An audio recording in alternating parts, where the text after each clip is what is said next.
This is The Ramsey Show. You can be intentional about your character. You can have money and a career. You are the hero in your story.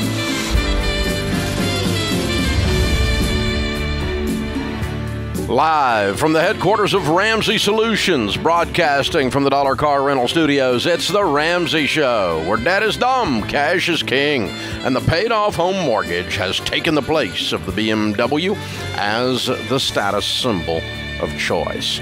This hour is going to be devoted to America's largest legalized fraud, timeshares. The timeshare industry has milked primarily middle and lower income Americans completely dry to the tune of billions and billions of dollars with unbelievably fraudulent sales tactics, offering and promising things that they never deliver, including an asset that is not an asset. An asset, by the way, by definition in financial terms, is something that you can sell and people will give you money for it. Your couch is more of an asset than a timeshare is, because somebody might actually buy your used couch. No one will buy your timeshare. It has absolutely no value. It has as much value as your reservation at the Days Inn. You want to try to sell your reservation at the Days Inn? Nope, nobody wants to buy your reservation at the Days Inn.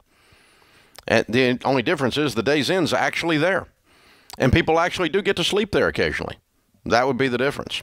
If you have had a timeshare horror story, we're going to devote this hour to giving you a voice.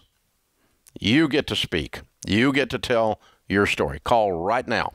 The phone number is 888-825-5225. That's 888-825-5225. I want to hear your timeshare horror stories, and they will be a warning to unsuspecting people that otherwise might go in the tiger cage. If you haven't heard, the tiger cage is this. You're walking down the street innocently one day, and a guy runs up to you and says, "Hey, we're going to give you free passes for the entire year to the zoo." In order to get those passes, though, you need to spend 2 hours in the tiger cage, petting the tiger.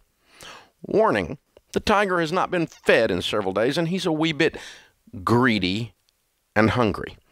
And so you go into the tiger cage and you pet the tiger for 2 hours, which of course means you get eaten. This is what going to a timeshare presentation in order to get free tickets to anything is. You're going in there, they're going to keep you in there 4 to 12 hours. They're going to badger the ever-loving crud out of you. They're going to use every technique and form of pressure on the planet.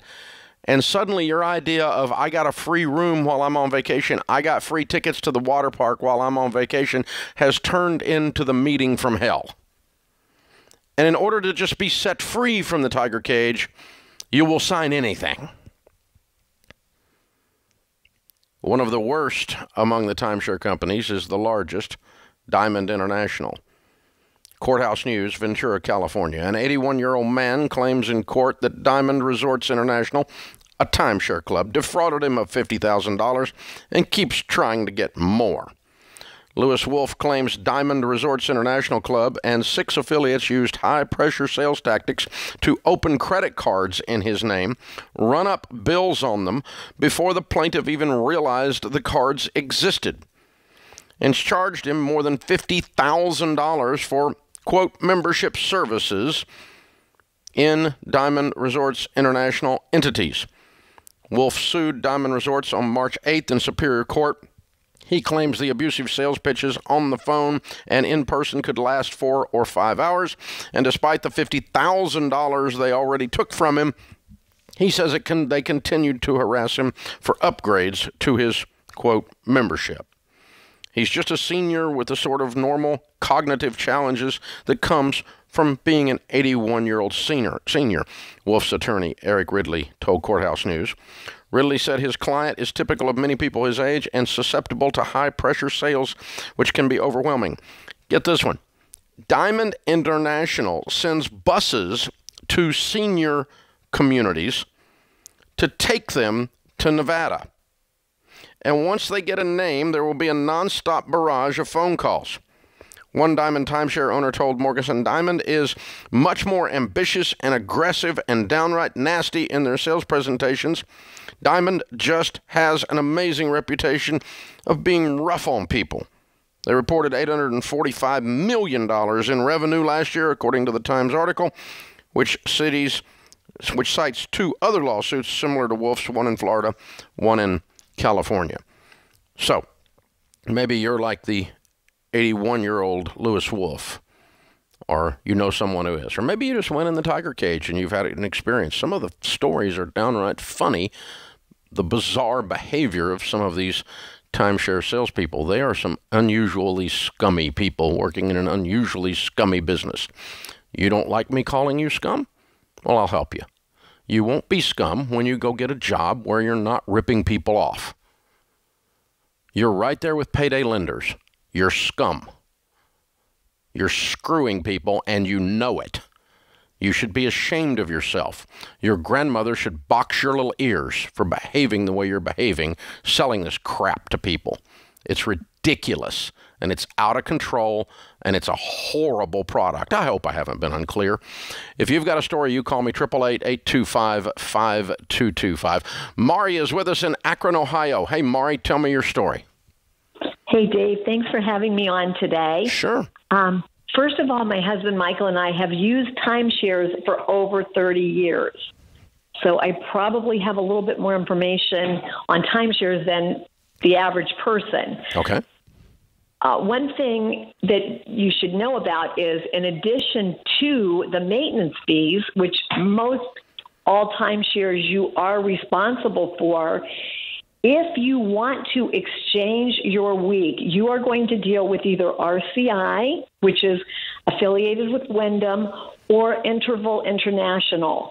Now, there is a separate fee to belong to these clubs as well, and that's like $100, maybe $149 a year, depending on how many years you commit to. Then when you go to exchange your week, even though you have paid your maintenance fees with your own company, you're going to pay these exchange companies $249 a week if you're traveling in the U.S., $299 a week if you're traveling international. My God, why didn't you just stay at the Ritz? Well, would have been cheaper. Exactly. I'm just explaining to you some of the other fees that people don't even know about. Oh, I know. Yeah. I mean, this is amazing. Hey, I want to hear the rest of your story. Hold on with me through this break. I'll be right back with you. Wait, you paid $25,000 to stay at a hotel. I mean, that's what you just did. Come on, people. How in the world do they get away with this? Because we've been letting them. Well, not anymore. They're my new hobby. This is The Ramsey Show.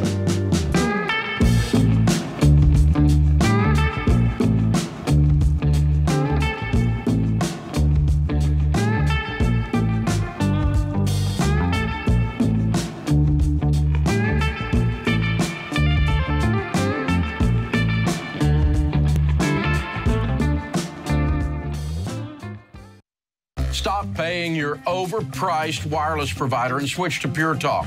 They use the same network as the larger providers for much less. For just $30 a month, get unlimited talk, text, and 6 gigs of data with no contract.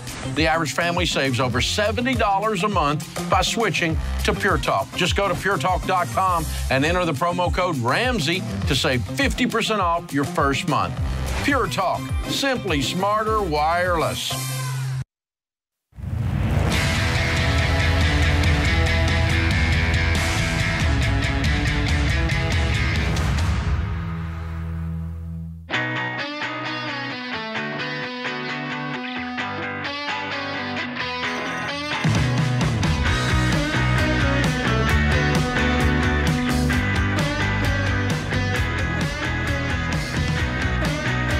It's a timeshare hour as we talk about America's largest legalized fraud.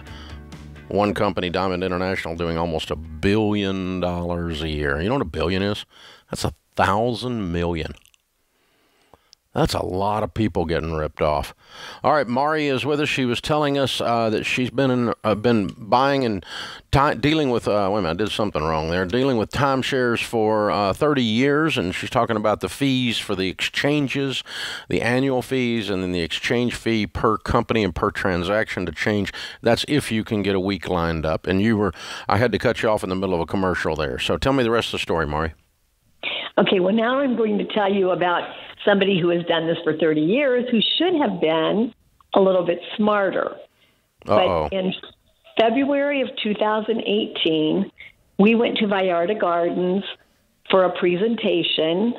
This is in Mexico, just north of Puerto Vallarta. Mm-hmm. And, we were in the tiger's cage, and we did not purchase, held firm, no, don't want it. But you already owned some timeshares at that point, right?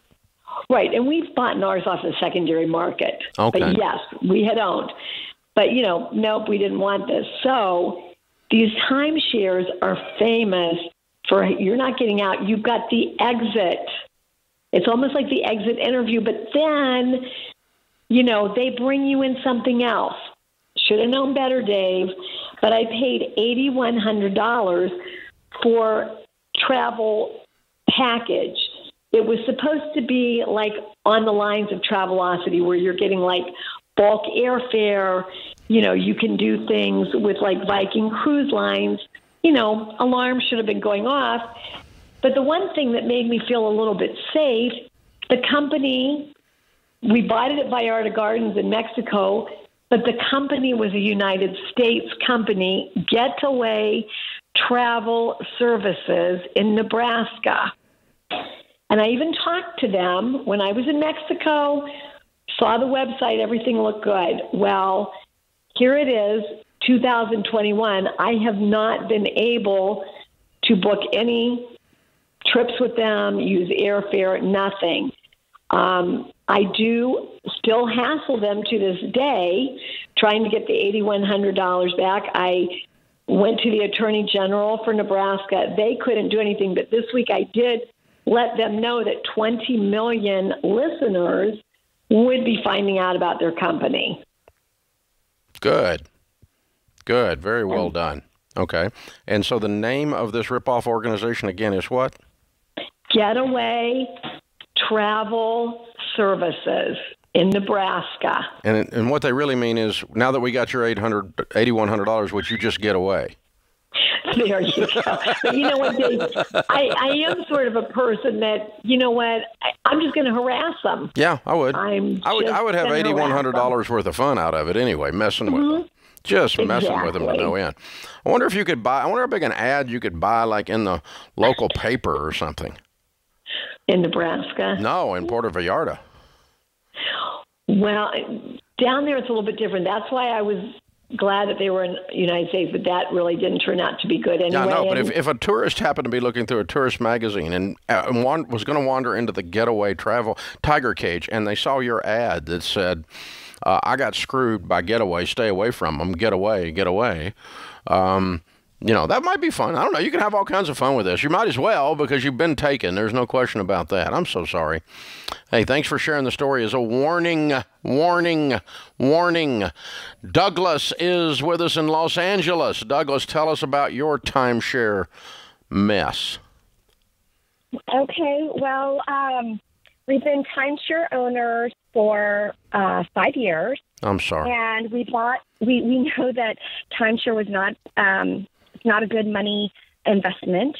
And we went ahead and did it because it was the first time our whole family, or our family, our kids and myself, saw my husband relaxed. And our kids are in high school. So this is the first time he relaxed. So we went ahead and did it. It turns out that the trip is what he relaxed, not a timeshare. Well, we've gone on trips before, but this place is just really relaxing. Oh, so I see. I'm sure there's other places. But anyway,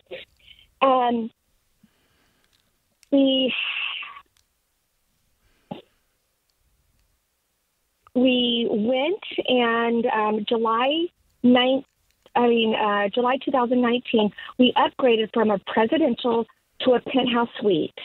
Wow, that must be nice.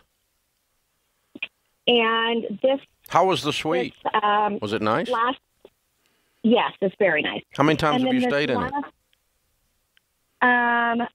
Just once, because we've only upgraded once. Oh, I see. Okay. Back then. Okay. So anyway, this last trip at the beginning of this month, they put us in a presidential suite, thinking that we had a presidential, but really we have a penthouse. So we wanted to upgrade. We wanted something bigger for our next vacation. So we met with a salesperson on our own will, unfortunately, and we asked her for a copy of our contract. We asked her twice, and so we could verify what we owned. And she left the table twice, both times returning to the table without anything in her hand. And instead, she confirmed that we had a presidential contract, and that's the one that we signed in 2018, which is now void, or which was void. So she basically fraud and the inducement. I mean, she tricked us into thinking we had a presidential when we all the time had a penthouse. You'd already paid for the upgrade once, and then you paid for it again. Exactly. Oh, my gosh. So I just want your listeners to be aware. Which company is this? It's in Cabo San Lucas. It's a small company called Grand Solmar. Mm-hmm. They have 4 properties. Mm-hmm. 3 of them are right next door to each other, and then there's a brand new one out a ways. And I just want everyone to realize what we did do is I had a lawyer help me with a letter. We wrote a letter to the manager, the sales manager, who's still there, and he's American, and he's the one who sold us in 2019. So we emailed him. We FedExed a letter that you have to have a signature for. They don't have certified mail down in Mexico. And within 30 days, if they don't respond favorably, we will, the letter says we will contact the Better Business Bureau of Las Vegas, which that's where their financial handling company is. And we will open a case with the Mexican Federal Consumer Protection Department, which is called Profeco. So I don't know how this is going to end, but because we just FedExed a letter yesterday. But I want your listeners to be aware that, we asked for 3 That you can tell a timeshare salesman is lying if his mouth is moving. Yes, and we really, she was an expert. She got our trust from the get-go. We shared family stories, pictures of her kids. I mean, it was just, and, so from now on, I mean, we learned. We learned. Cheaper to stay in a hotel. Even if we can just recoup even if we give up our deposit and we don't have to pay the rest of the contract, I mean, we'll be happy. Yeah. I know that sounds awful, but we'll be happy. No, it doesn't sound awful. It sounds like you got screwed and they should let you go. I mean, that's what fraud does, even in Mexico. Go figure. Wow. Amazing. What a scummy, scummy business. Wow. This is the Ramsey Show.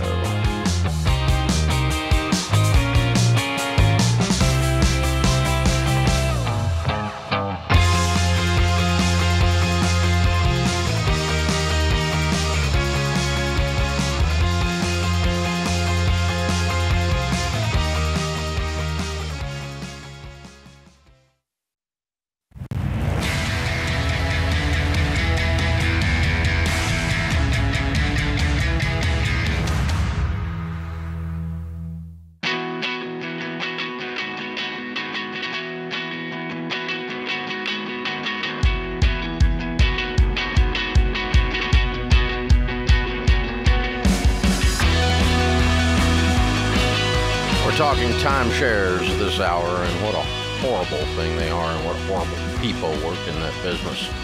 It's absolutely out of control. Diamond International, Westgate, Marriott, Wyndham.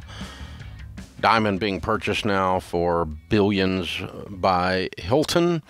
So Hilton's going to go ahead and mess up their name by buying the largest timeshare company out there that screws more people than anyone else.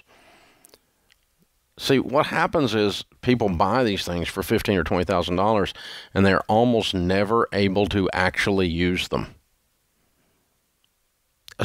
Not even on the week that they bought. This comes up time and time and time again. The AARP put out the 10 costliest scams to the elderly. Number 1, romance scams, $83 million. Number 7, timeshare sales, $17 million. Number 10, timeshare resales, $12 million. $30 million a year that the AARP estimates is being stolen from the elderly. Scams is what they called it. Scams. Go figure that. Man, something else. Stasia is with us in Tampa, Florida. Hi, Stasia. Is it Stasia or Stasi? How do you say it? It's Stacia. Stacia. I didn't even get close. Sorry about that. How can I help? Well, thanks for having me on your show, and thanks for having this. I think it's an important segment to help get the facts out there to people before they spend money on these programs. So back in 2001, I received an offer in the mail. This is one that I couldn't refuse, right? Yeah, right. I think it was for $450 for 5 days and 4 nights, including a rental car, and it was at a Marriott property on Maui. How could I pass that up? On Maui? Woohoo! On Maui. So I knew that a timeshare presentation was included, so my eyes were sort of open. I had friends that had timeshares, and they seemed to enjoy it, but we never really talked about the money part anyway. And I'm strong. I'm not going to buy a stinking timeshare. I'm just going to enjoy and treat my mom to an unexpected trip to Maui, right? Right. So we know I bought, or I wouldn't be on the segment, right? Yeah. So you went in the tiger cage and you got eaten. Oh, yeah. So as I was preparing for early retirement, I put it on my list of things to do to get rid of the annual expense. I could spend the money going elsewhere, and getting to Hawaii from Florida was way too much travel. So I kicked the can down the road because I listened to your program. Now, I'm not saying that you advise procrastination. I just heard all the horror stories, and so I procrastinated because I didn't want to deal with it, which is very rare for me. So over the years, I did simple math to see if I was getting the value, but I corrected my simple math when I started sending information to your show, and I learned that my simple math was really me lying to myself, and I didn't want you to catch me in ignoring the truth.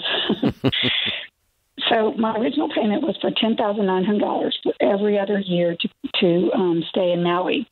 And then I upgraded to their point system. I think that was around 2011. I guess I imagine the salesperson's children were going without shoes and food or something. I don't know what I was thinking. But that upgrade was $2,000. So by this time, I'm in it for a sunk cost of $12,900. I paid maintenance every year for an every other year program, and that started at $450 in 2001, and it ended at $1,300 in 2020. Whoa!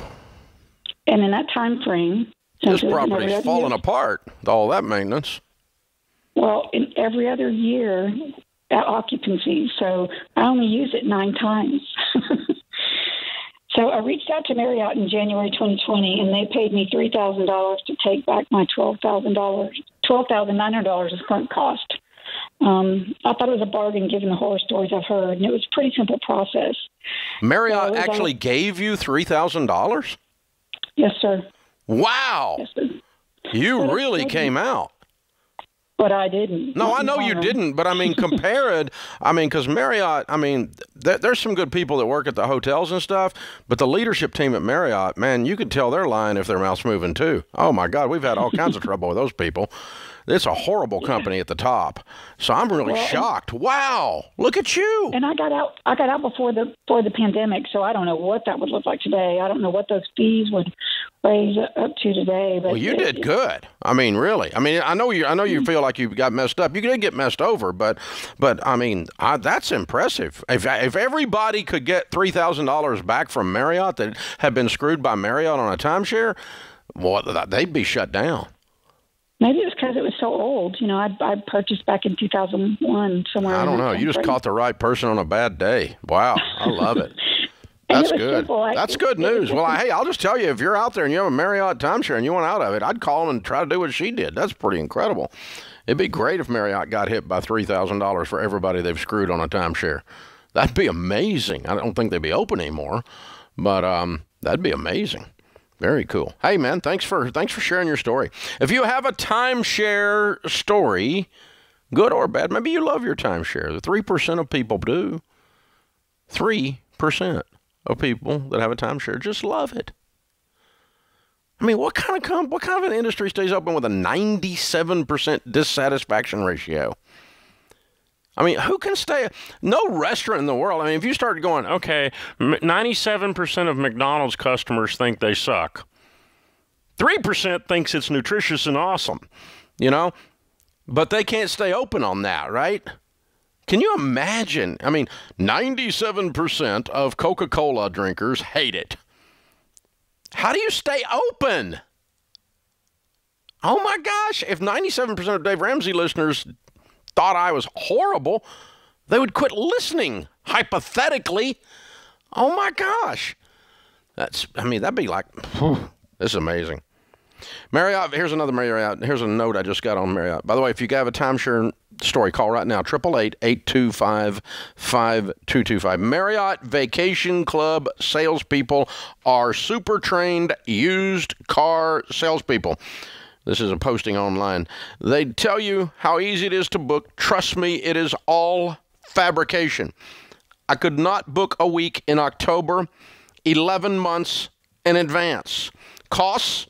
How about $20,000 for your week of timeshare, $750 for annual maintenance fees, $104 to trade your week for points, $99 for interval membership, $84 to book your week, and oh yeah, $79 to cancel. After canceling, even due to death and immediate family, you have 60 days to use your week at a resort.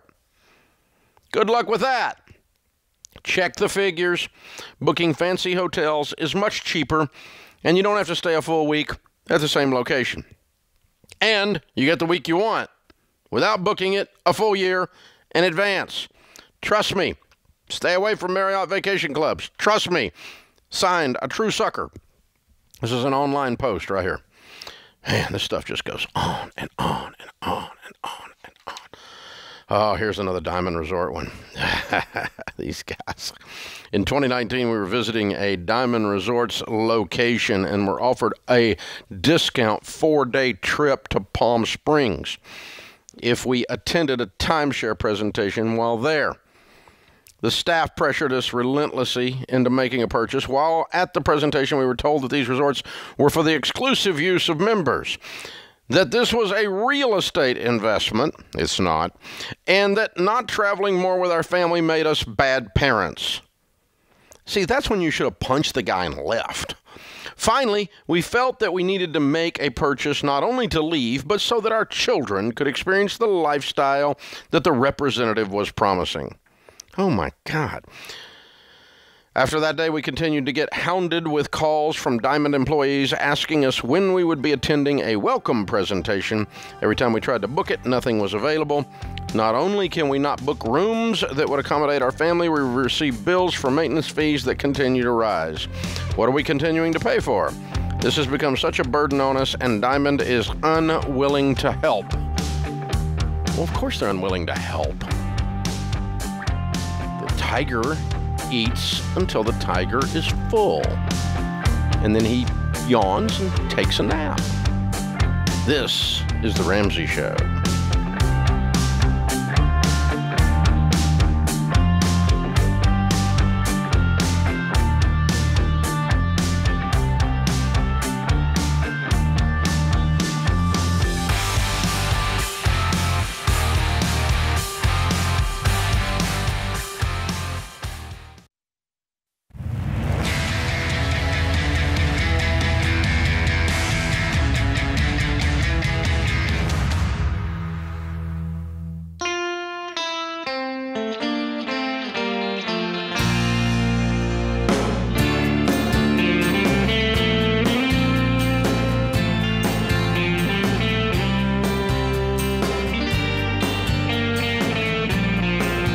America's largest legalized fraud, timeshares.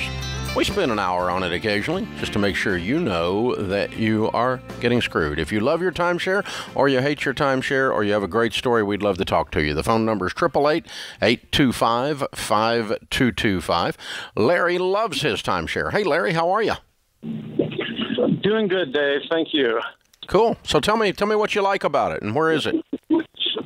Well, we own one in Branson and one in Eureka Springs, Arkansas. Our first one was Eureka Springs. I did have a timeshare in Colorado that I bought in a bankruptcy that was used for skiing. We went ahead and let that one go because the yearlies did go up. But the two I have, the yearly fees have not gone up over, 25 years. So what's the annual on it? What's the annual? The one is $440 a year. The other is $725. Mm-hmm. For a week? We use them for. Go ahead. So for 1 week? Yeah, that's for a week. Okay. But we use them. We use them to trade. And if you know Johnny Morris, he owns Big Cedar down in Branson. Their sister resort, the Wilderness Club, is right next door. We trade into their Dave, and we enjoy the heck out of it. Mm-hmm. We use the Branson Resort strictly for family reunions that we go to yearly, and we've traded all over the country. But we've as I told the screener, my father did not vacation, and when I got out of veterinary school, dirt poor, our very first timeshare down in Eureka Springs, the gentleman was very low pressure. He gave us the tour. He said, "We're not high pressure here. Go have dinner. If this is something you like, come back tomorrow and we'll sign papers." And we liked what we saw. Mm-hmm. And for us, the experience was wonderful. Now, are those independently owned, or are they owned by one of these other companies that we were talking about? Well, they're related to RCI, the Resort Exchange Company, but that's just an association. That's not. Who owns them? The homeowners, as far as Holiday Island down in Eureka Springs and in Branson, the unit owners, I couldn't tell you who owns it per se. All I know is it's been good to us because we've known how to use it. So you bought one of them. Point of sale, you bought it on the property. Did you and you bought one out of bankruptcy that you let go out in Colorado? The other one, correct. Did you buy it on the property or did you buy it out of bankruptcy? We did down in Branson. We bought that one on property. Okay. And I'll be honest, we wish we'd gone out to the Wilderness Club first because the Wilderness Club is absolutely beautiful. Mm-hmm. Right on Table Rock Lake, and if folks are listening, they know what I'm talking about. But again, I understand the timeshare scam. I've had quite a few clients that we've talked about it, but I've sold my weeks to clients. They've gone down there and enjoyed the heck out of them. Mm-hmm. I've used them for auctions in churches, and the parishioners have used them. And so I've had a variety of reasons for using mine. I definitely understand the scams. What did you pay for them up front? The Eureka Springs, we paid $4,500. The bankruptcies were $1,700. Now Branson at Grand Crown was $12,000. Okay. But I had specific reasons. We weren't, we knew what we were getting into when we bought them, and we go to a nice place every year for our reunion. We trade into the Wilderness Club every January and take a week off before we start our practices for the year. It's a R&R for us, and we get the shelter for the family, and you don't want to leave that resort. Look up Big Cedar and you'll understand. Johnny Morris doesn't do anything wrong. I understand. Got you. Cool. Well, I'm glad you're liking it. Good. I appreciate you reporting in. That's fair. That's a fair part of the story as well. We appreciate you. Thanks, Larry. Appreciate you sharing that. Open phones at 888-825-5225. If you have a timeshare story, according to a survey done by the University of Central Florida, 87% of people hate their timeshares. According to a study done by the timeshare industry, 87% of the people love their timeshares.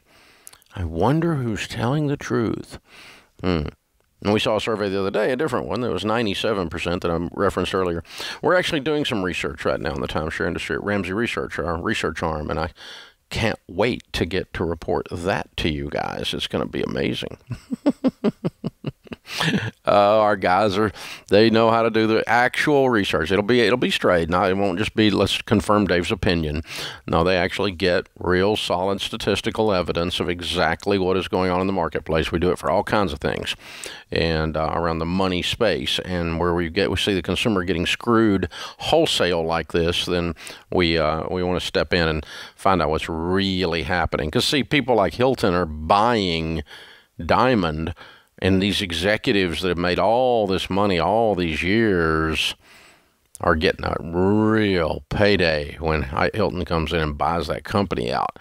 So this is ding ding for them. They are ringing the bell at the bar like they do when they get a tip. Yeah. And it's got a lot of zeros on it. It's amazing how much money those guys have made off of you. Andrew's in Indianapolis. Hi, Andrew. Welcome to the Ramsey Show. Tell me your story. Hi, Dave. How are you? Great. How can we help? A couple of years ago, probably 2014, I'm sorry.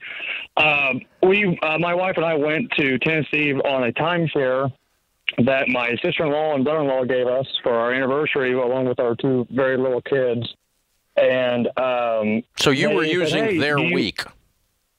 Yes, sir. We were using their week. What, in the Gatlinburg or Pigeon Forge area? Where in Tennessee? Gatlinburg, to be specific. Yeah, it's got timeshare crawling all over it like termites. Okay. Yes, it does. And so we had, my daughter was 3 at the time. My son was probably maybe 1.5, 2 at the oldest. And they told us, it'll be just a 30, 45-minute meeting or so. And I kind of rolled my eyes. And like, I've heard this before, but okay, we'll bite the bullet. We already told you no, but okay, we'll just, they trick you with that little gift or so. And what was the gift to get you? What was the gift to get you into the meeting? You know what? It must have not been that big of a deal because I don't remember it actually. Okay. I just remember. So it wasn't 30 minutes. How long were you in there? We were there for 5.5 hours. Good God. 2 very little children. Yes.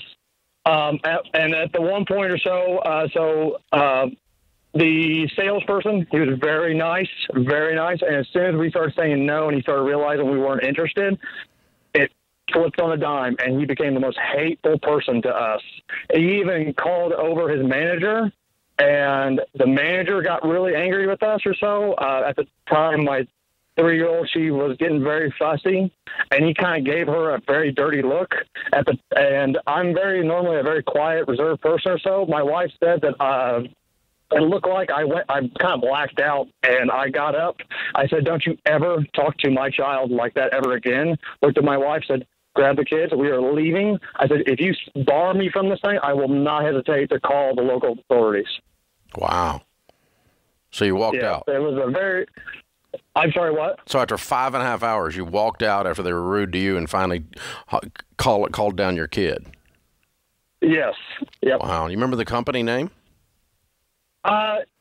No, the place we were staying at, it was Blue Green. It was That's the company name of them. Yeah, Blue Green's number 4. They're the number 4 largest one, and they get more complaints. Oh my God, what a horrible company! Wow. Yep. Oh my gosh. Well, there it is, folks. This is the timeshare industry. If you look up scum in the dictionary, you'll see their picture. This is the Ramsey Show.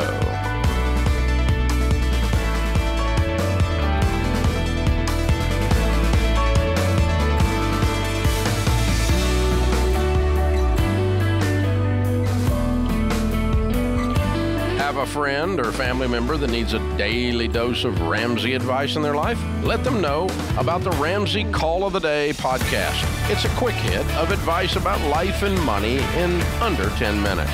Check out the Ramsey Call of the Day podcast wherever you listen to podcasts.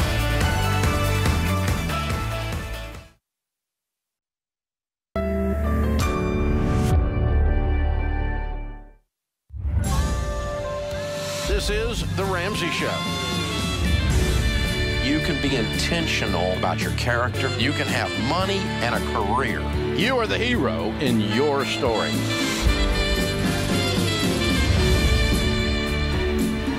Live from the headquarters of Ramsey Solutions, broadcasting from the Dollar Car Rental Studios, it's The Ramsey Show, where debt is dumb, cash is king, and the paid-off home mortgage has taken the place of the BMW as the status symbol of choice. Ken Coleman, Ramsey personality, #1 best-selling author of The Proximity Principle, is my co-host today.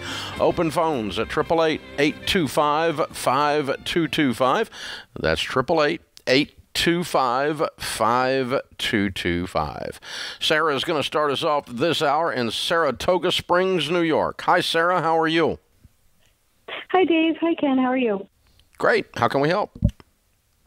Great. My husband and I are on baby step 3B, and we just closed on a house, and we were wondering how soon after we move into the house should we restart the retirement again? Well, what do you think?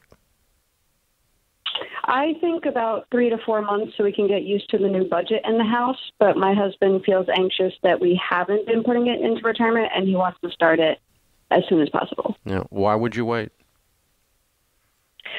Just because the house payment and the house expenses are a little bit different than what it is in our apartment, so I just wanted to get a better handle on what it's actually going to be per month.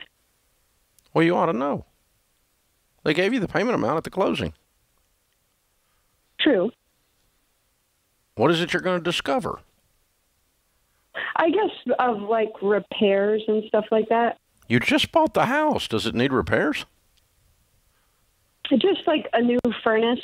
It's like a 25-year-old furnace, so they suggested replacing it soon, so we were going to do that within the first couple months. Okay. Get some bids on a furnace. Okay. So here's the thing, okay?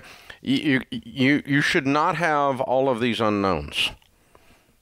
And then once you don't have the unknowns, then that tells you when you can start the retirement or should start the retirement. But I'm with your husband. I've got an urgency to get going on it, but I don't want to start your retirement and then finance a furnace. So, you know, yeah, I know, but the balance is we got to figure out how we're going to pay for this furnace, right? And so go ahead and get, you know, we know what the house payment is, and shouldn't be hard to pull up the electric bill. You can get copies of that from the former owner or even ask the utility company. They'll give you the history on that. So you ought to be able to lay your budget out within a few dollars. And then you get 3 bids on a furnace and you go, okay, we're going to spend X number of dollars on a furnace. And so that's going to mean we start retirement back after the furnace is saved, and that's going to be here. You ought to be able to lay all of this out. But the idea we're going to kick the can down the road for vague unknowns that you should search out the answer to is not a good plan. Okay. Does that make sense to you? Total sense. Yeah, so go ahead and just dial it in, and if you get dialed in, you're okay, Ken. Yeah, and you know, one other thing I'd say there is who's they, and let's get 2 or 3 theys to look at that furnace and say, do we need to replace it now, or do we think it's got 6 months to a year life? Go ahead and save up for it. Get the quote of what it's going to cost, get 3 or 4 quotes, and save it up. But I've been scared before, Dave. I remember when I was a new homeowner, and you need to do this, you need to do that. Well, you need to do that. Well, do we really? Yeah. That's all. You're still going to save up for it and prepare for it. Stinking thing my last 5 years. It could be the efficiency on it, too, would be worth going ahead and doing it now. Right. But you also want to catch it on seasonality. That's true, too. Meaning you don't want to do a replacement when there's a line of people out the door doing replacements because the season changed, right? That's correct. You want to do it in the off season where they catch them when they're not working and they give you a good deal. Yeah. And so the timing on it would be a good idea, too. But you're right. You can go ahead and save up and be ready for executing on a certain timing, or just be ready when the thing lays down to fix it at that point. Anthony's with us. Anthony is in Tampa, Florida. Hi, Anthony. Welcome to the Ramsey Show. Hey, Dave. Such an honor to chat with you. How you doing? You too. How can we help? Just wondering on which baby step can we start updating kitchen, updating pool, that kind of thing? Well, we teach folks to not do anything until they're through baby step 3. Out of debt, and have your emergency fund in place, because updating the kitchen is not an emergency. So you need your emergency fund in place and be out of debt first. Now, then at the point that you're at baby steps 4, 5, and 6, you move from intense, meaning not doing anything except those things, to intentional. And intentional means that there's some other stuff in our life we're going to do while we're doing retirement, kids, college, and paying extra on the house. But we're also going on vacation, buy a new couch, update the kitchen, do the pool, whatever. Those things get woven into the budget at that point, of course, paying cash for them. But there's a different rhythm there, Ken, in those 4, 5, 6. Yeah, I like the distinction between intense and then intentional. Okay, look, we just talked about this, a previous caller. We've got some real expenses. What would we consider higher priority? What's lower priority? What's just, we'd really like to do it, but it's really not going to affect our life negative or positive one way or the other. And I think that's the intentionality that you're speaking to. And I got to tell you, that's really helped us from time to time go, well, I want this, but we don't need this. Good distinction. The Ken Coleman Show is broadcast on 75-plus radio stations, Sirius XM, and as a podcast. Every day he is helping folks with their careers, with their jobs, with their promotions, with finding their dream, with finding work that matters, and plugging in. Every day he does that. Recruiters spend an average of 7.4 seconds on an initial resume screening. Gosh, that's probably double what I spend. And it's never been more difficult for your resume to stand out among the sea of participants. And that's why Ken created 6 easy-to-use resume templates to get you noticed. They're a whole $9.99, 6 of them. And these are instructions for building your resume, the 10 do's and don'ts of job applications. Text resume to 33789. You can get dialed in on that resume to 33789. And of course, you can follow Ken the Ken Coleman Show on Facebook, Ken Coleman on Instagram, the Ken Coleman Show on YouTube. He's everywhere helping people with their careers, including here today to help you. If you want to talk careers, jump in at 888-825-5225. 888-825-5225. Kelsey says, in my office, there's a job opening that would be considered a promotion. What can I do to show my boss I'm qualified? Yeah, I love this. I sit down with them after we've looked at the actual job description and make sure you are qualified. You just don't want to be qualified. In this particular question, it's all right. We want to sit down if you've got the qualifications and go, hey, I'm really interested in this opportunity. Here's why. Don't just lead with qualifications. Lead with enthusiasm. See, this is what a leader wants to know. They want to know not just that you're qualified, but you're raising your hand, not just for a promotion for you, but because you are really, really deeply excited about this opportunity to grow yourself by adding more value to the company. They're going to go for enthusiasm, some passion, more than just qualification. And lay it out there. I'm really interested. I want the shot. What can I do to get the shot? Put me in, coach. That's it. But hunger, right? Not with an attitude of, hey, give me the thing. I'm the guy that you're supposed to put in the game. No, I want the shot, coach. Put me in, coach. I'll prove it. That's it. I'll prove it. Hunger. Humility. I got this. I got it. This is the Ramsey Show.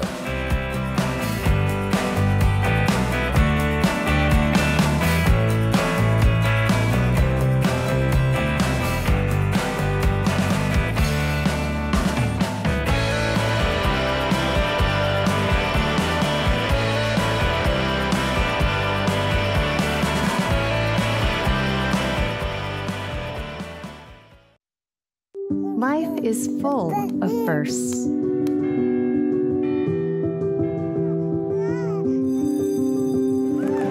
As the first and longest-serving Christian health cost-sharing ministry, CHM has shared medical expenses for its members since 1981.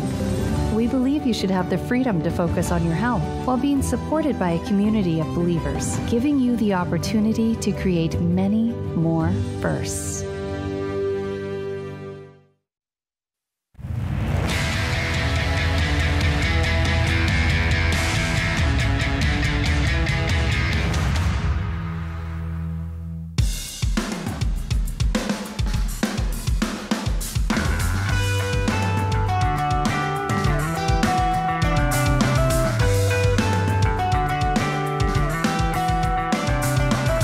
Ken Coleman, Ramsey Personality, is my co-host today.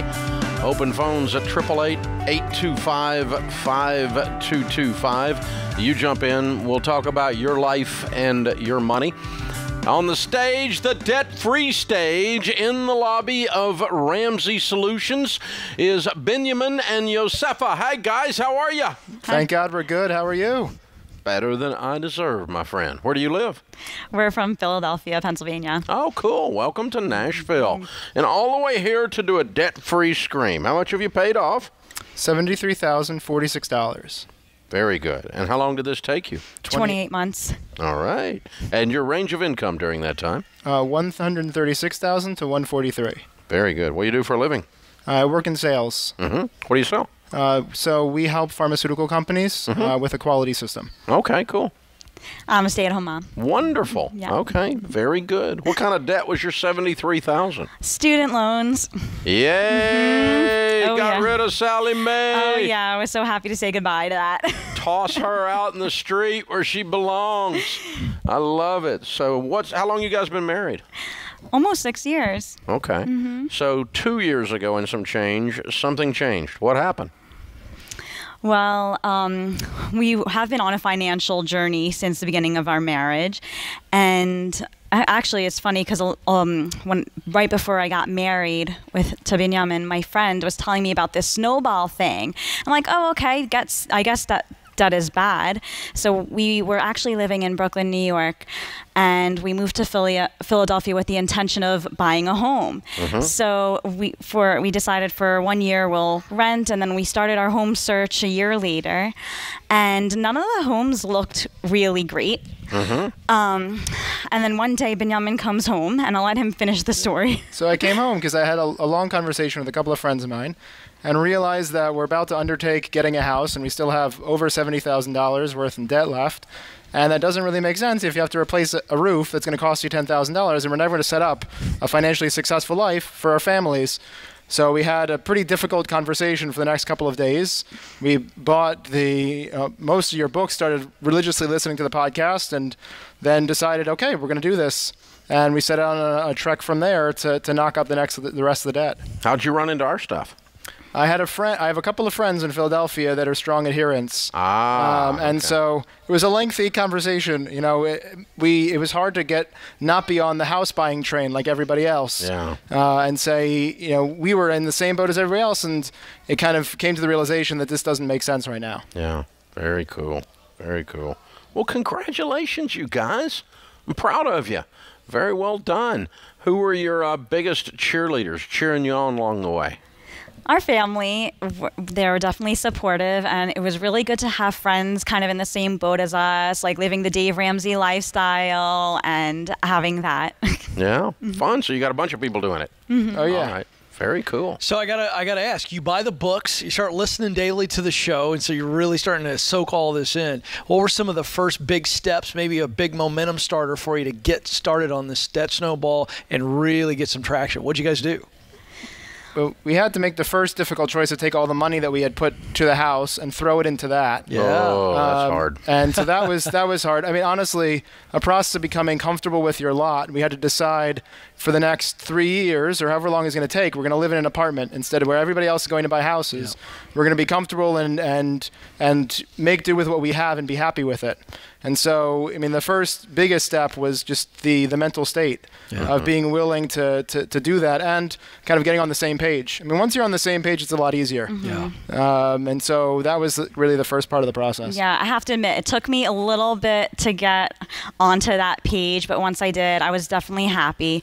Well, you were on the house train on down the track. Oh, yeah. It was really disappointing to say no to that's to hard the to do. Yeah, but the budget part was really important. But as you can tell from when Benjamin mentioned his range of income, not much changed. It was more of a mindset that had to change. You know, we were dealing with a similar budget. We just had to differentiate between the things that we needed and the things that we wanted to have and we'd like to have and the impulse buys that we wanted to do. So that was definitely a difficult mindset change. Yeah, that's a big deal. That's a big deal. So how's it feel now that you're free? It's actually I've listened to the show a lot of times, and the typical answers are, and it's true for us too, it's liberating, it's freeing, it's like a weight off your shoulders. A friend of mine made an interesting comment to me who started the Ramsey journey for himself, which is that and we felt the same way. I thought that freedom really is the ability to buy what I want, but it's not really, because the freedom is actually the ability to make unencumbered choices. Ooh. And freedom really lives kind of in that mindset where you have a structure, you have the baby steps, you have a plan, and you find freedom within that. When you don't have a plan, when you don't have a structure, you actually end up buying a bunch of stuff you don't need. You end up spending more than you actually make. And so it's actually the true freedom is within that structure. And once you get to the end of it, then you really have the ability to make unencumbered choices. Okay. So that's, true freedom. Amen. That's good. Yeah. I mean, that's like I'm going to big teach the word. next segment. You should. Unencumbered. That's a great visual, too, to that word. It's a 50-cent word, but the reality is it's there's no strings. There's nothing holding you back. Yeah. It's a beautiful illustration. Powerful. Now, you brought friends with you. Who are the friends just off camera over here? Well, we got our family. Oh, it's your family. We got 3 kids, and also my father and my brother and his family also came as well. Very good. Quite a family affair then. You brought the cheering gallery. Very good. Good. Well, we've got a copy of The Legacy Journey for you and a copy of The Total Money Makeover. You can pass those along, enjoy them yourself, and here they come. I love it. What are the babies' names and ages? So this is Menachem Mendel. He's 8 months. This is Hendel Gittel. She's 2.5. And this is Eliezer Leib. He's 5. Fabulous. They look fun. Oh, they are. Very cool. Very cool. I love it. Well, congratulations, you guys. Thank you. Very, very well done. All right, Benjamin and Josefa, $73,000 paid off in 28 months, making $136 to $143. They are now unencumbered. They are debt-free. Count it down. Let's hear a debt-free scream. 3, 2, 1. Thank God we're debt-free! Yeah! I love it. That's fun. Look at those babies. They're cute. Very well done. That's a great family and a great story. Completely free. There's a lot said in that interview with them. This idea that I can just... it was a decision. And once we made the decision, all the drama goes away. Yep. Isn't it funny? Where all the drama and angst comes from is not staying with the decision. Yes. Proverbs says a double-minded man is unstable in all his ways. And we add drama to our lives when we don't stick with, okay, we're going to do this, we're going to stick with it. Then all the other stuff's off the table, and it just, all of the emotion and the psychology and the drama and stuff starts to melt away, doesn't it? It really does. In fact, the rest of that scripture talks about the analogy of driven like the waves and the wind of the sea, just this back and forth, and committing to the decision and then managing the decision. Once the decision is made, we manage our behavior based on the decision. I'll tell you one other thing that I heard, Dave, that I thought was really cool.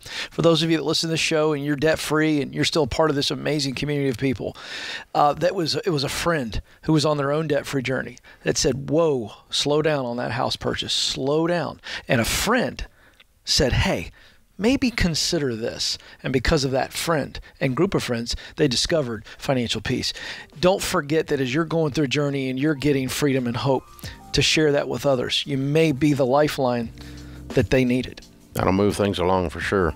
Very good stuff. Well done. They're heroes. They're awesome. Love it, love it, love it. This is The Ramsey Show.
Ken Coleman, Ramsey Personality, is my co-host today.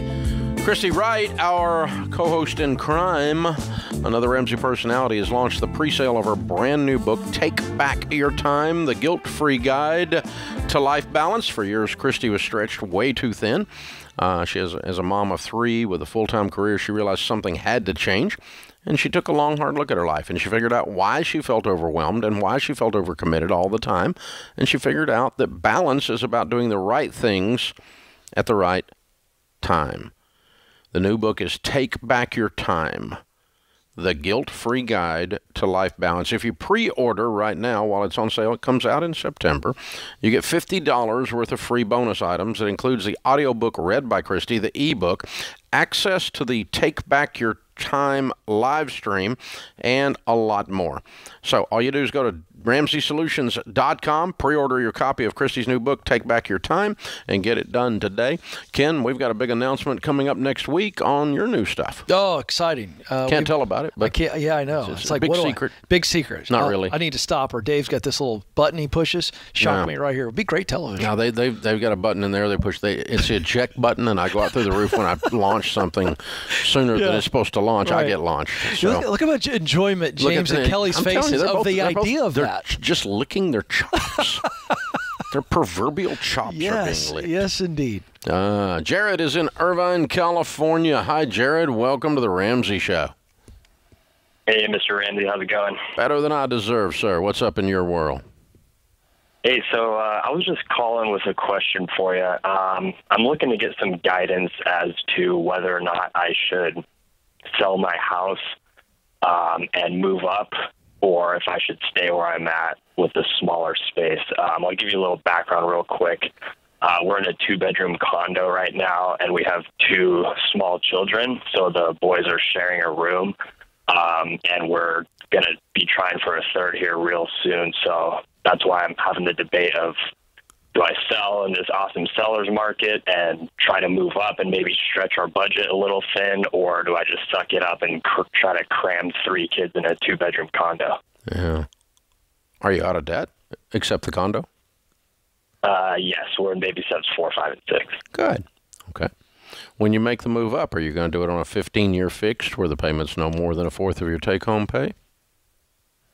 Yes, that's the plan. Okay. If you can do that, I don't have anything against it. My question, too, just trying to figure out how much exactly I can afford without, stretching too far. 25% of your take-home pay is a payment on a 15-year fixed rate.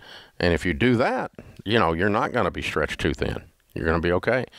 The problem gets in is because, let me tell you, the mortgage company will approve you for almost twice that much. Almost twice that much. To where as much, in other words, they'll move you over to a 30 from a 15, and then they'll jam that ratio all the way as high as they can jam it up in the high 30s, up close to 40% of your take-home pay, and then you're on a 30-year mortgage, and now you're owned by them, which is the goal. Instead, our goal is to get you into that mortgage and get you into that house, then get you back out of that mortgage.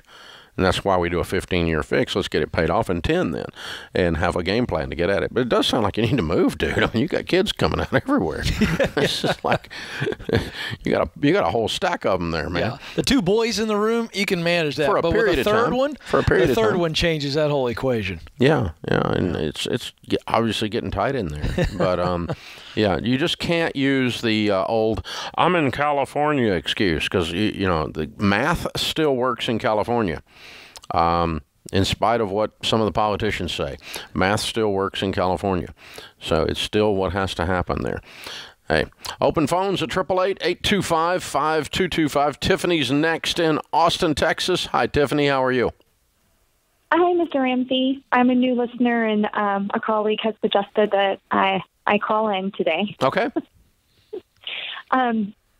So recently I've been really focusing on paying off my debt with my husband, and this morning I was served papers from a student loan that I thought was no longer my responsibility. It was a private student loan that I had gotten out years ago with my deceased grandfather. I have at the time, we couldn't afford to pay it back when my grandfather passed away, newly married. And then I started disputing it on my credit report on both TransUnion and Equifax. And each time I disputed it, it came back that it was not my debt. And it has since come off all of my credit reporting over the last 3 to 4 years. I did notice whenever I got served this morning, I went and checked, and it was on my Equifax report. But I'm just not sure what to do with this, being that I've never been sued or anything like that in the past. It kind of scares you, doesn't it? Yeah, I'm a little bit emotional today, so Yeah. I told my husband, I was like, I'm going to call. I don't want to cry. My mom just passed away a few months ago, so I'm like, I'm going to cry. That's okay. I'm sorry. So how much is the debt? So the random thing is there's actually 2 of them, but they are only sending it for one. It's $12,930.80. Okay. Well, here's the equation. If you signed a contract saying that you owe the debt when you took it out with your grandfather, then you are liable. Whether it's on your credit bureau report or not does not affect your legal liability. You can have something that is never on your credit bureau report, and you're legally liable because you signed a contract saying you would pay it.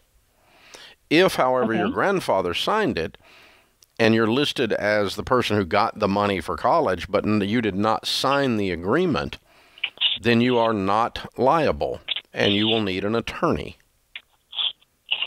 So we don't know, based on what you've told me. Do you have any documents from any of this?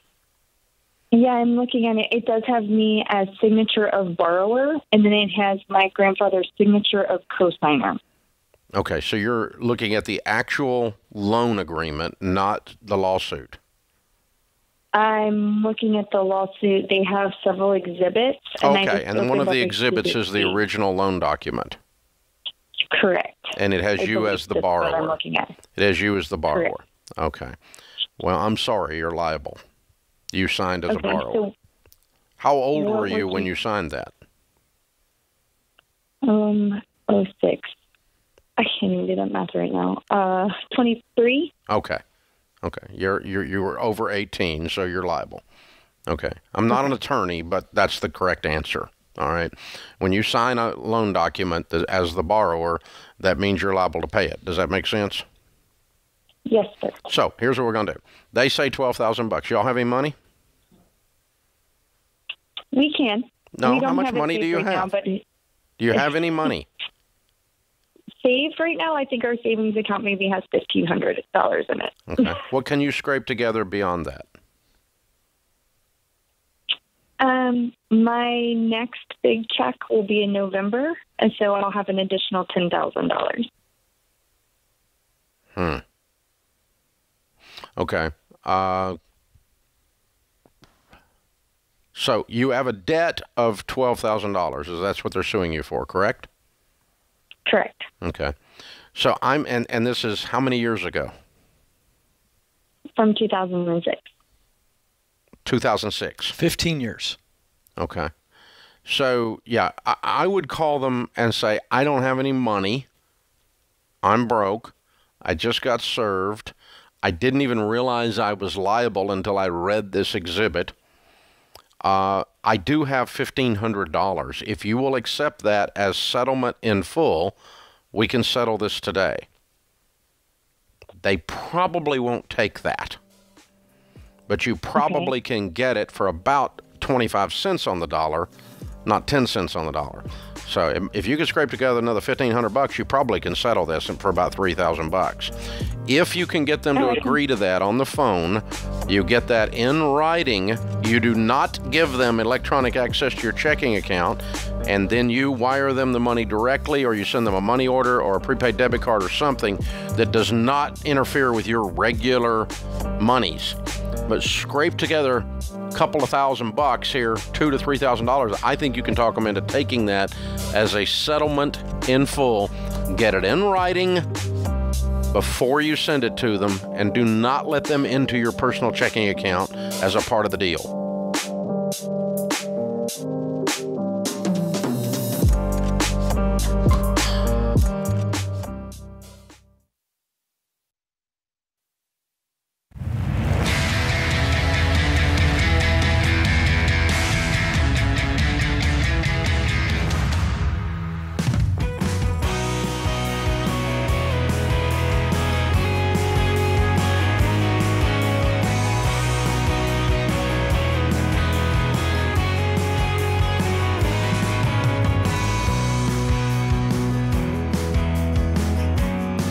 Bobby of Ramsey Solutions on the debt-free stage. Troy and Holly are with us. Hey, guys, how are you? Awesome. Hi. Welcome. Where do you guys live?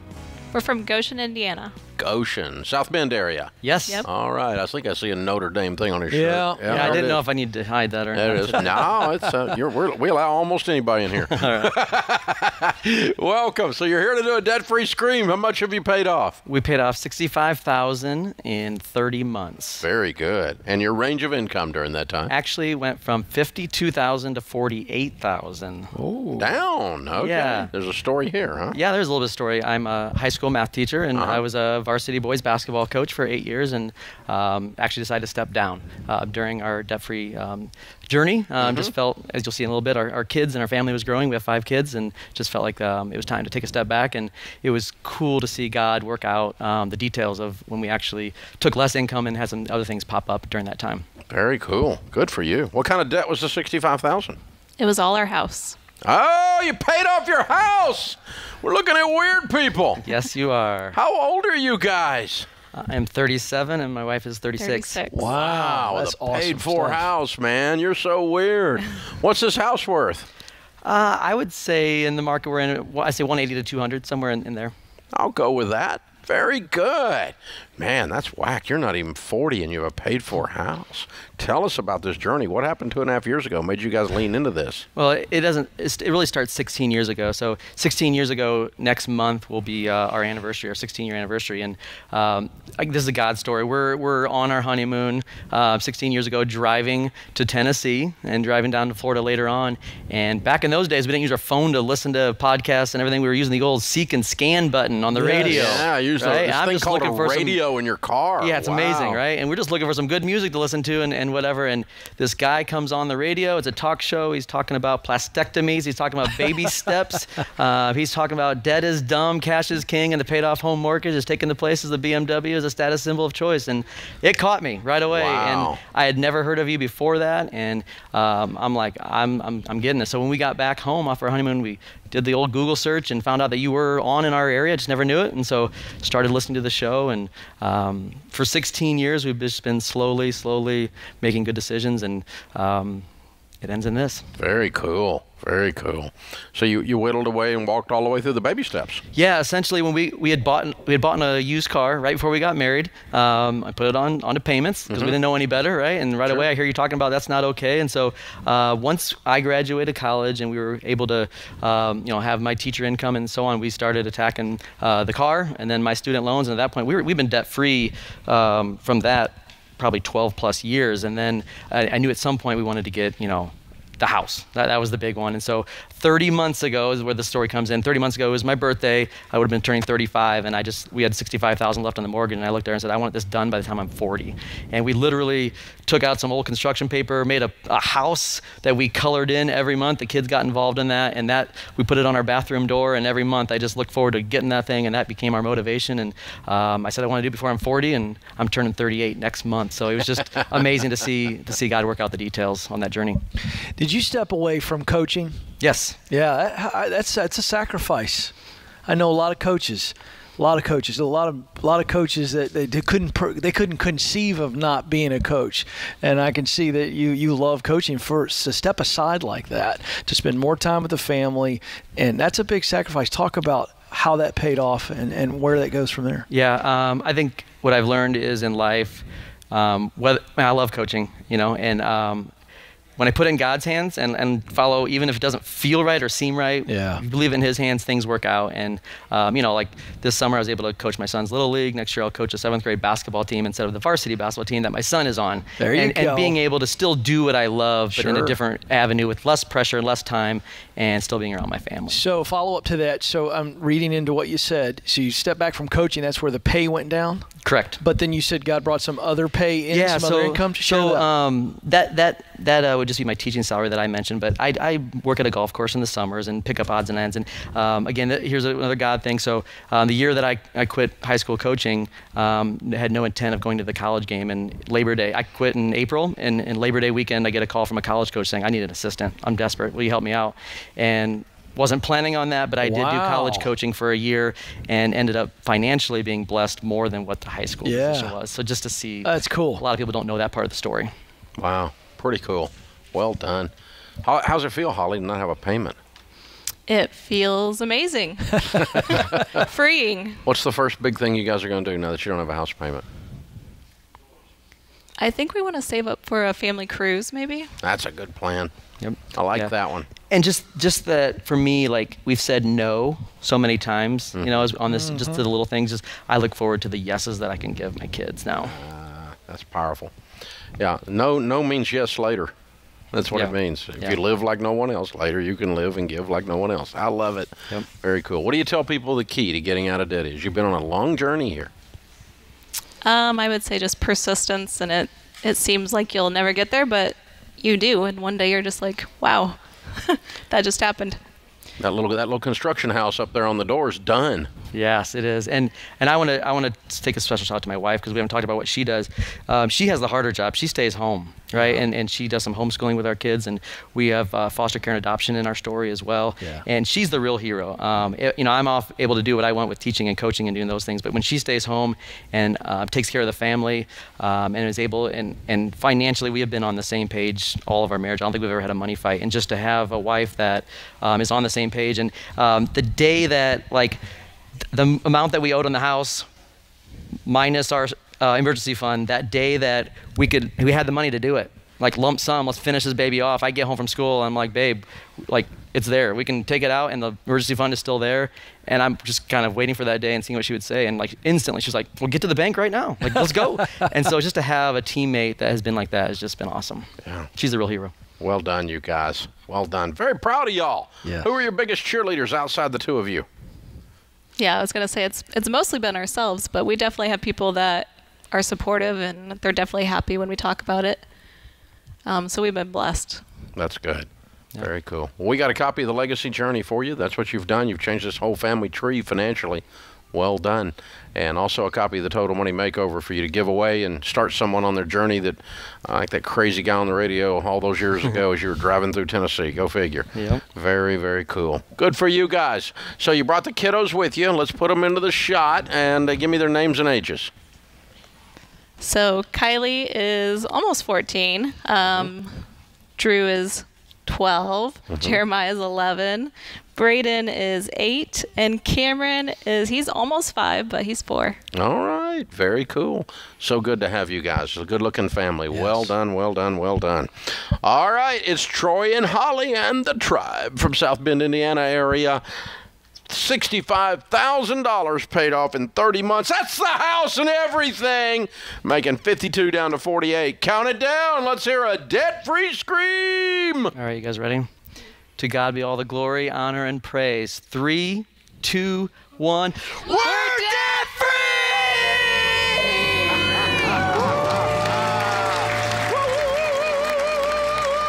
High fives all around, Dave. That's awesome. That's how we do it. I love it. That's how Coach does it at his house.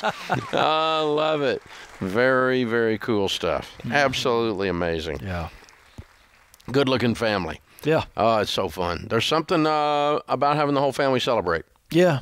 You can see a lot of teamwork between that husband and wife, certainly with the kids getting it. That's a special moment. That wasn't just a performance there. They're genuinely happy the way they're giving themselves away through foster care, adoption, and just they've set a course, Dave, that, as you know, it's going to be hard to keep that family's legacy down. It's on $50,000 a year. Yeah, they don't have a house payment. No, sir. They don't have a house payment. Yeah. This is pretty incredible. Yeah. I mean, they really have pulled off something here. That's pretty. On a teacher salary, folks. Yeah, there it is again. Those teachers, they pop up everywhere. I love it. I love it. Very well done. That puts this hour of The Ramsey Show in the books. Good hour, Ken. Good hour, James Childs, our producer. Kelly Daniel, our associate producer and phone screener. I am Dave Ramsey, your host, and we'll be back.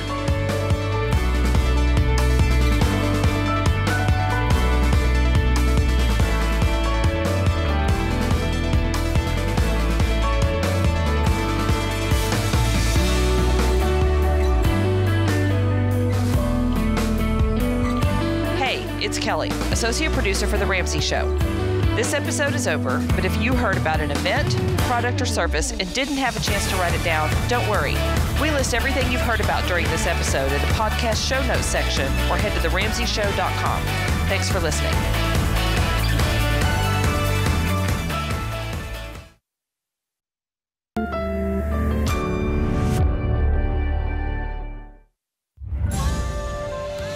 This is The Ramsey Show. You can be intentional about your character. You can have money and a career. You are the hero in your story. Live from the headquarters of Ramsey Solutions, broadcasting from the Dollar Car Rental Studios, it's The Ramsey Show, where debt is dumb, cash is king, and the paid-off home mortgage has taken the place of the BMW as the status symbol of choice. Ken Coleman, Ramsey Personality, is my co-host today.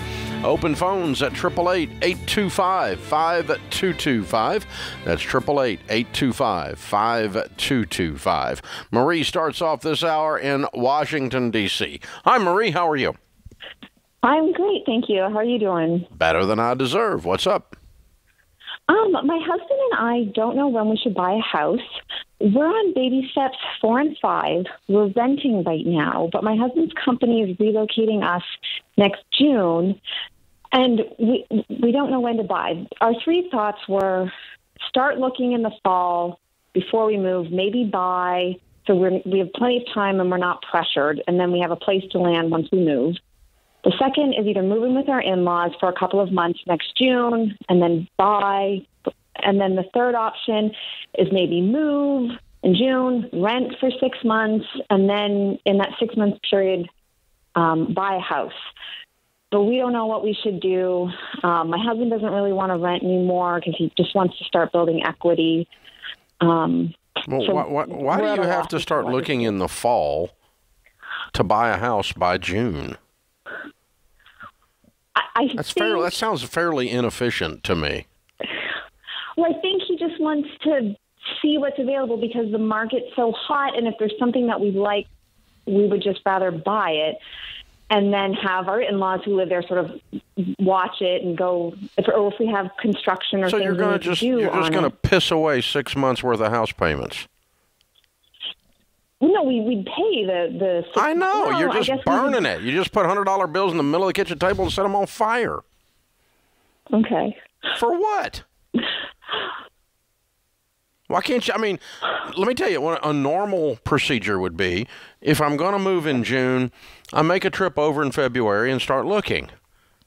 Okay. And close something like May. Okay. And then I move in it in June. Okay. Because he's thinking of going on a house hunting trip and seeing a few places in October. I know. Why? If you want to go over there just for the fun of it, that's fine. But you don't need to buy a house in October that you're not moving into until June. It doesn't make any sense at all. Oh, well, we wouldn't necessarily buy right in October, just to look, and maybe something comes up in January. Buy in May. Okay, buy in May. Start looking and buy in May. And move in June. That way you're not paying a house payment for a house that's just sitting there because you got the itch. Okay. And you're paying rent, by the way, back where you are, right? I know. I guess this was also my husband thinking that a lot is happening all at once. So if we can have a place to land, then it's not.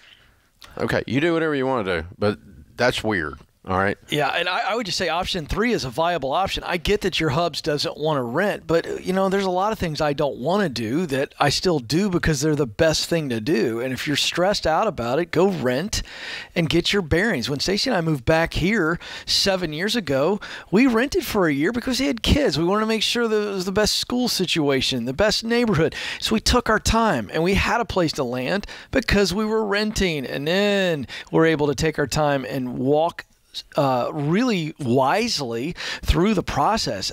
In your position, I don't know why you wouldn't consider renting other than he doesn't want to. Yeah. But either way, Dave's answer is just as good. It's okay. I mean, you can rent for 6 months and buy during that time, or you can just move in May. Yeah, right. That's when you're moving anyway, is May. So buy a house and move in May. And, and then dial back out of that. That means I might start looking in March or April, and with a possession of sometime in May upon the closing, that kind of a thing. That's a fairly normal process. Yeah, but there's fear all over that to where you said the same thing 3 different ways. And there's fear that's covering that up. Not picking on her, but it's fear. And part of it's going, well, the market, we got to move now. I got news for you. Based on what I'm reading, you'll be better off to buy them. The market is, I'm not saying it's peaking, but it's not going to keep going up the way it has been. No, I think it'll be everything really is calming down. It really is. It was a COVID blip, and it's calming down. It's not. It is going to continue. Real estate goes up in value. It's a good investment. That's right. But the idea that it's going to double between now and May is ridiculous. Yeah. It's not going to. Denver's an expensive market anyway. Yeah. But it's not going to double. You're going to be okay, Marie. Buy a house when you need the house, not 6 months before. That's unwise. That was a gentler way of saying it. Gabriel is in Canada. Hi, Gabriel. How are you? Hey, guys. You're awesome. Cool. How can we help? I have a question. So I'm looking to get married next year to my girlfriend, but her dad's very considerate with making sure that I could support her. Good. Financially. Good. Can you? I think, well, she lives in Switzerland, so I kind of need to find a job there first. But the plan was to save up $25,000, and then with that money, we could get married, move in, rent a place. So I was just wondering what you guys think about that plan. Why do you need $25,000 to go to Switzerland? No, for the wedding. Flights, honeymoon. Yeah. Okay. Are you working? You got it. You got the money to do that? As of now, I have around 11,000, but yeah, I'm working. Okay, so you're well on your way.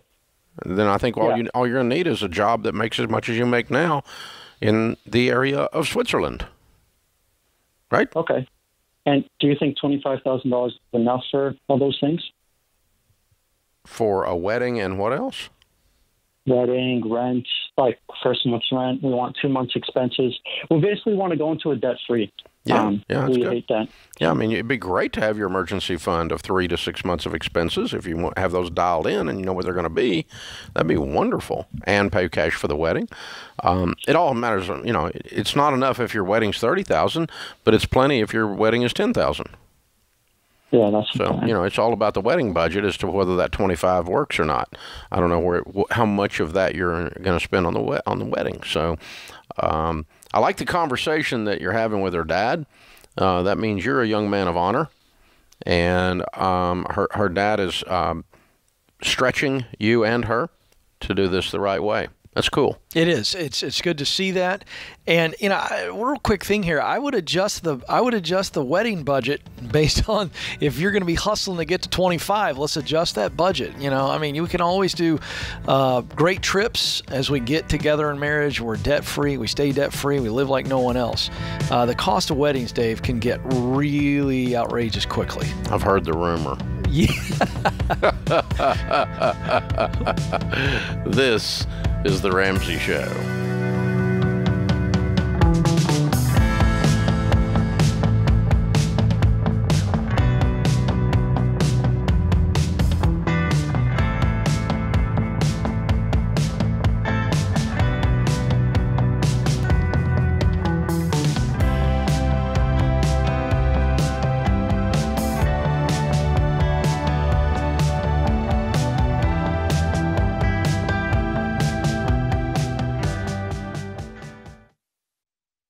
What makes our show unique is that we genuinely care about our listeners. We're intentional about choosing the best advertisers to recommend. Blinds.com is no exception. They offer high-quality window treatments at unbelievable prices, and they make it simple to shop blinds, shades, and interior shutters with easy online ordering, free shipping, and a guaranteed perfect fit. Go to Blinds.com and take advantage of this week's special savings.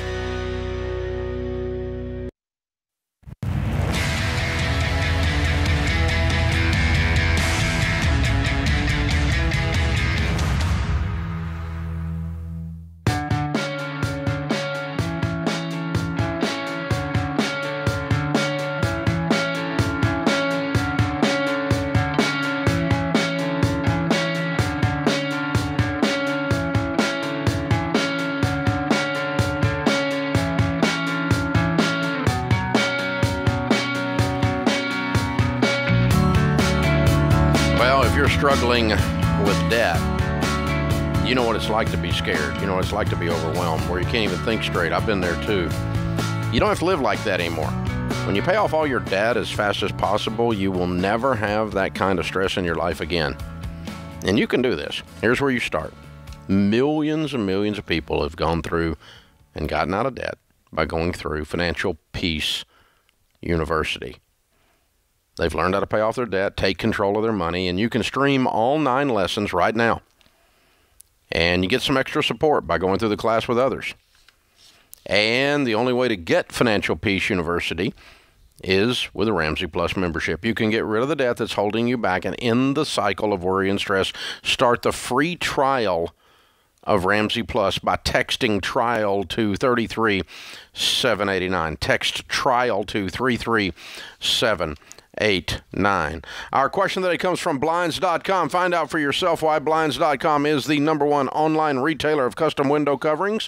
Free samples, free shipping, and with new promos they run all the time, you'll save even more. Use the promo code Ramsey to get the best possible deal.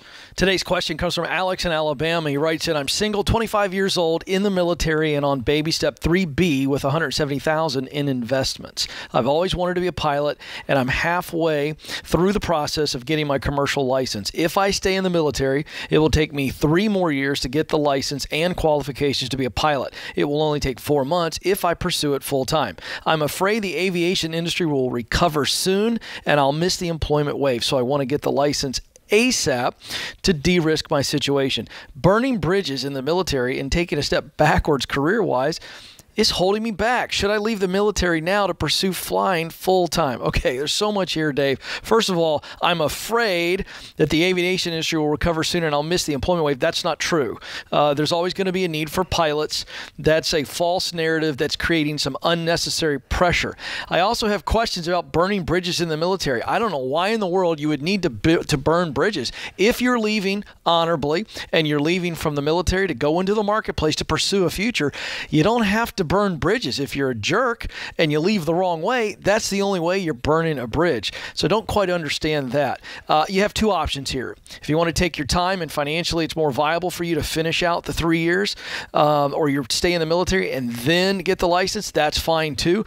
But if you're 25, you've got some good investments, and you've planned for this financially to go full time for 4 months, you got to have living expenses. You don't want to go backwards financially for the 4 months that you got to go full on to get the pilot's license. So I don't think there's a bad decision. If it's me, I'm planning for this, and I'm going to go for the 4-month option, and I'm not going to look back. But you can't let fear of something that's not real hold you back here, Dave.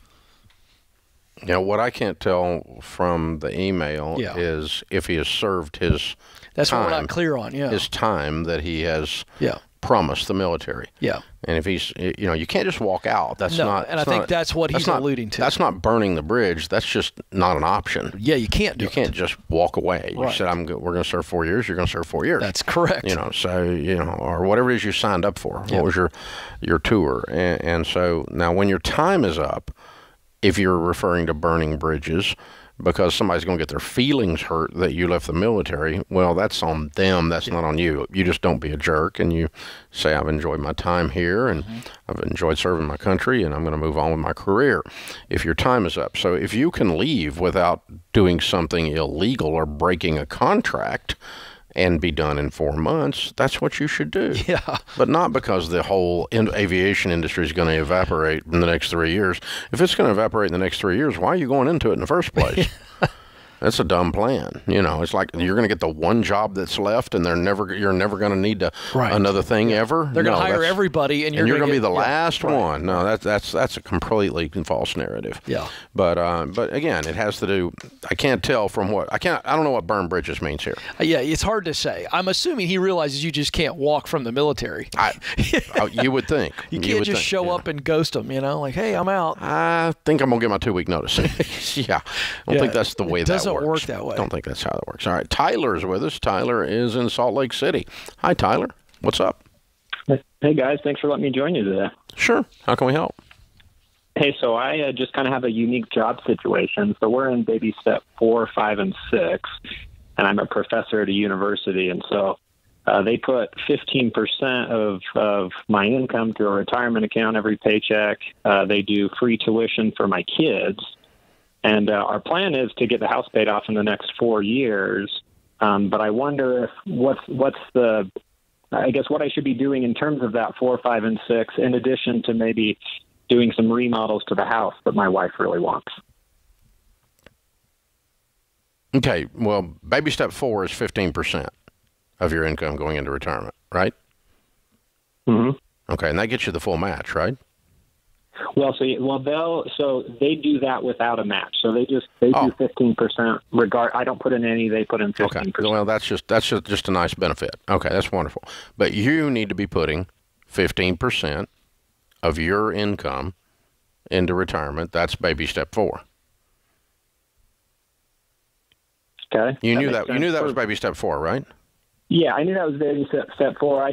I've been listening to you for 5 years, and a few years ago, when someone had a big retirement like that, you would say, well, maybe you do 5 or 7% and throw a little more towards the house. But lately, I've been hearing you say, do the full 15 no matter what they do.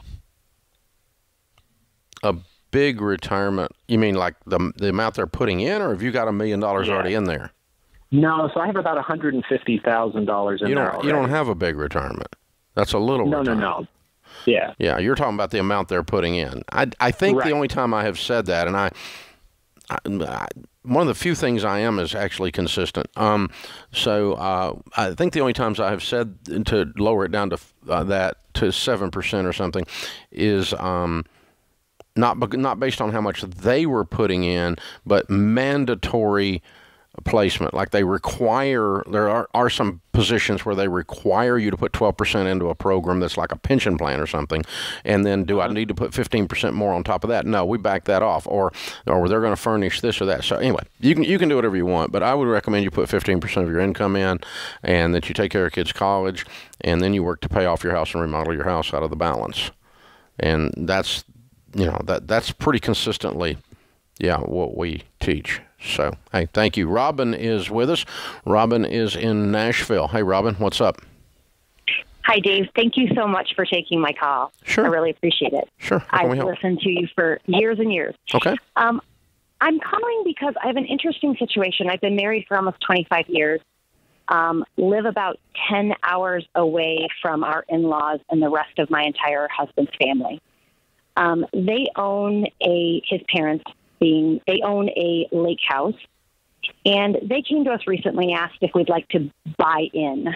They own it outright, but they told us in the next couple of years they would like us to make a monthly payment to keep it running, and then they would then turn it over to us in about the year 2023.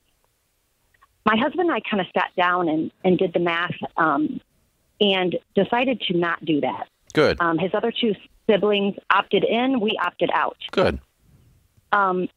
But there's two problems there. Number one, we're the only weirdos that left the family and left the state, and we're also weird because we follow your plan to a T and are debt free except for our house.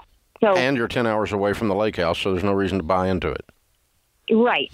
Yeah. But they see Logical. us as having a lot of money, and so why wouldn't we? Because it's such a small amount. Because we don't want to, and it's our money.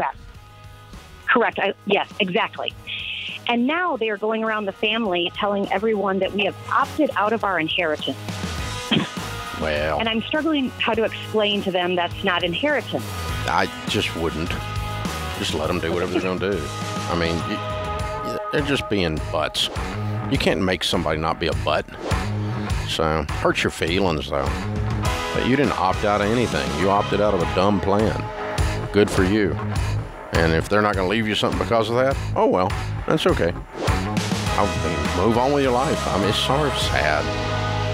People trying to control people.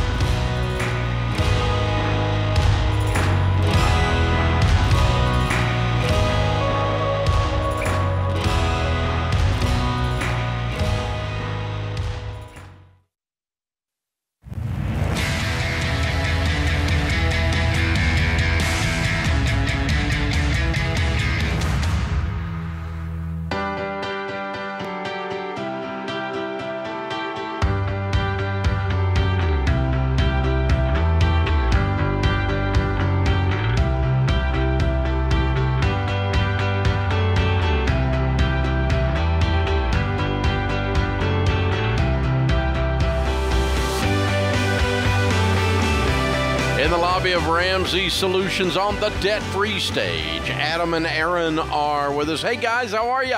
Good. Great. Welcome. So good to have you. Where do you guys live? Mount Vernon, Iowa. All right. Welcome to Nashville. So good to have you. And here to do a debt-free scream. That's right. How much have you paid off? We paid off $266,000. Woo! How long did this take? Took about 13 years. Okay. And your range of income during that time? We started out about $85,000 and went up to about $195,000. Wow, nice. What do y'all do for a living?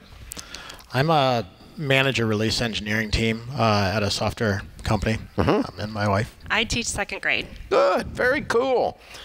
$266,000, 13 years. That must mean you paid off your house. We did pay off. Whoop, whoop, whoop, whoop, whoop. Looking at weird people. I love it. How old are you two? I'm 46. I'm 45. And you did it before 50 years old. That is so weird. I love it. What's this house worth? I think right now it's probably worth at least $350, but it's hard to say. Very nice. Good for you. How's it feel to not have a payment in the world? So happy. Yeah, feels That's good. amazing. Well done. $266,000 paid off, 13 years. So you just been working it the way you're supposed to work it, just living life, living on a plan and knocking it out. Yep. Yeah. So what's the story behind this? What got you started 13 years ago? So 13 years ago, I was on a business trip in about 2008 and coming back, and I wasn't in control of the radio. And your show came on. And I had never heard you before at all, but a lot of it was kind of speaking to me, and listened to that for probably a solid hour on the way back, and got home and did the searches on the internet and found what your baby steps were, and I kind of followed that for a little bit. But we probably didn't kick it in for another 2 or 3 years, but certainly we were headed that direction anyway. Both of our parents are very conservative. I think the only thing that would have been acceptable was a car and a house payment, but we wanted to get out of all that. We have 4 kids. They're aged 22 down to 13 now. And so it was just kind of slow and steady. And it was hard for us particularly because I think, you get into that medium income, and we didn't have a lot to cut out that a lot of other families might, right? We didn't have a lot of traditional consumer debt to take out the equation. But so yeah, it was a lot slow and steady. I did FPU. I facilitated that for you guys a number of times over the years, and we did it ourselves. That gives you a boost. Yeah, it helped. It certainly helped. It's hard to not do the things we teach when you are the freaking teacher. Yeah, you have to do it. It's like hypocritical weird. Yeah, if you don't, I don't really do all that. No, that wouldn't work. Yeah. Yep. That very good. I got to ask you about the promotion over that 13-year period. You go from 85 to 165. 95. Oh, was it 195? Oh, I'm sorry. Couldn't read my own writing. 195. So what happened there? What was that journey? I stayed home with our kids when they were little, and then I did open my own preschool, and I did that for a few years, and I've done in-home daycare along the way too, to always earn us some extra money. But then I did start teaching full-time about 9 years ago, so that was part of that jump. So that added a big chunk of that. And just, good. Yeah. Oh yeah. No, certainly I've moved up. I've been at the same company for 24 years. I worked for Pearson Education, and I've had a very successful career there. I'm very happy for it. But she's the workhorse, right? Even when she was home with the kids, she was kicking butt, figuratively.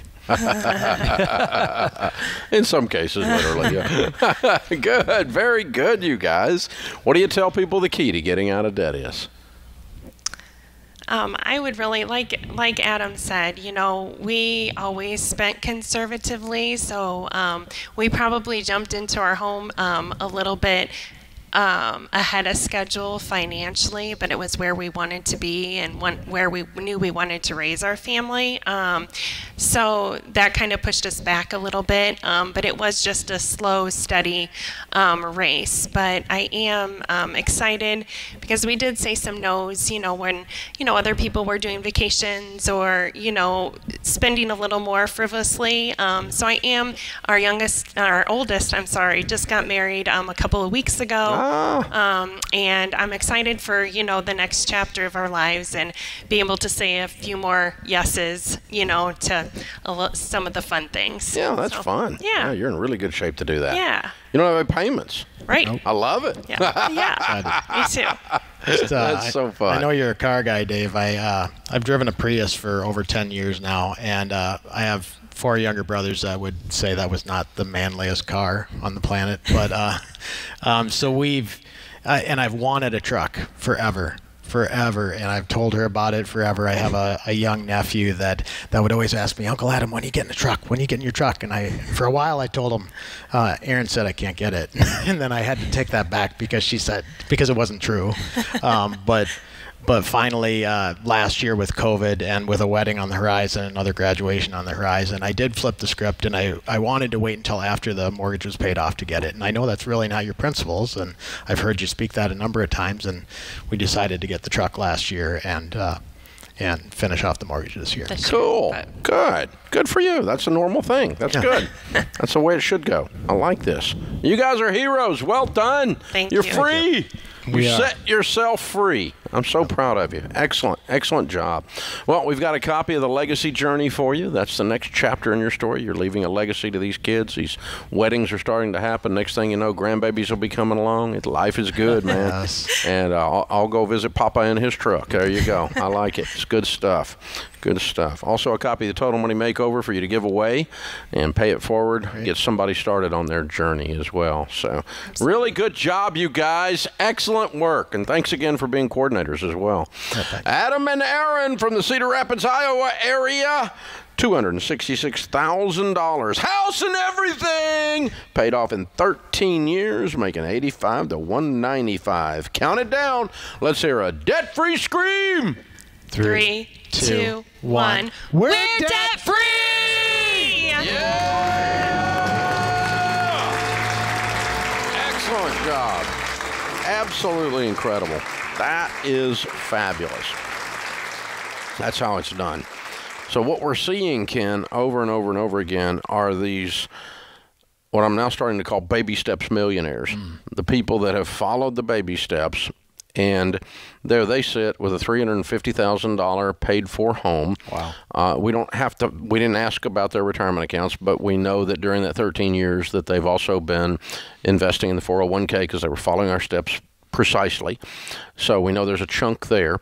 And so they might not be millionaires right there today. We didn't quiz them on that, but they're very close. At mid-40s. And by their mid-40s they will be. Yeah. Or they're in their mid-40s. They're in their mid-40s. By the time they hit, actually the millionaire study that we did, the average millionaire that we studied out of 10,000 of them was 52. Wow. So they're going to be right on that. Yeah. They're going to be right on that. Yeah. And they're going to get their first $1 million net worth with a paid for home and with a pile of money in your 401k following the baby steps. And so we see a lot of times it's about a third, like you got about $1.5 million net worth, you got about a $500,000 paid for house, and you got about $1 million in your 401ks and your Roth IRAs. We see that pop up all the time with these baby steps millionaires. It's it's really, it's not billionaires. No. If you want to be a billionaire, you really shouldn't use the baby steps because you're not going to get there ever. Oh, that's right. Because $1 billion is 1,000 million. So if you have $10,000 mathematically on a ratio basis, you are closer to being a millionaire than a millionaire is to being a billionaire. Ha! Yeah. But everybody thinks of millionaires as being like the same kind of rich as billionaires. Millionaires don't have private jets. Millionaires don't drive $250,000 Lamborghinis. Millionaires don't have 4 extra vacation homes. Those are things that billionaires do. Now, if you want to be a billionaire, you need to use a different formula. The baby steps won't get you there in this lifetime. But if you want $1 to $10 million, and that's your target, baby steps will get you there. We heard over and over, slow and steady. 13 years they did it. They stayed with the baby steps. 13 years, and now look at them. The best is yet to be for this couple.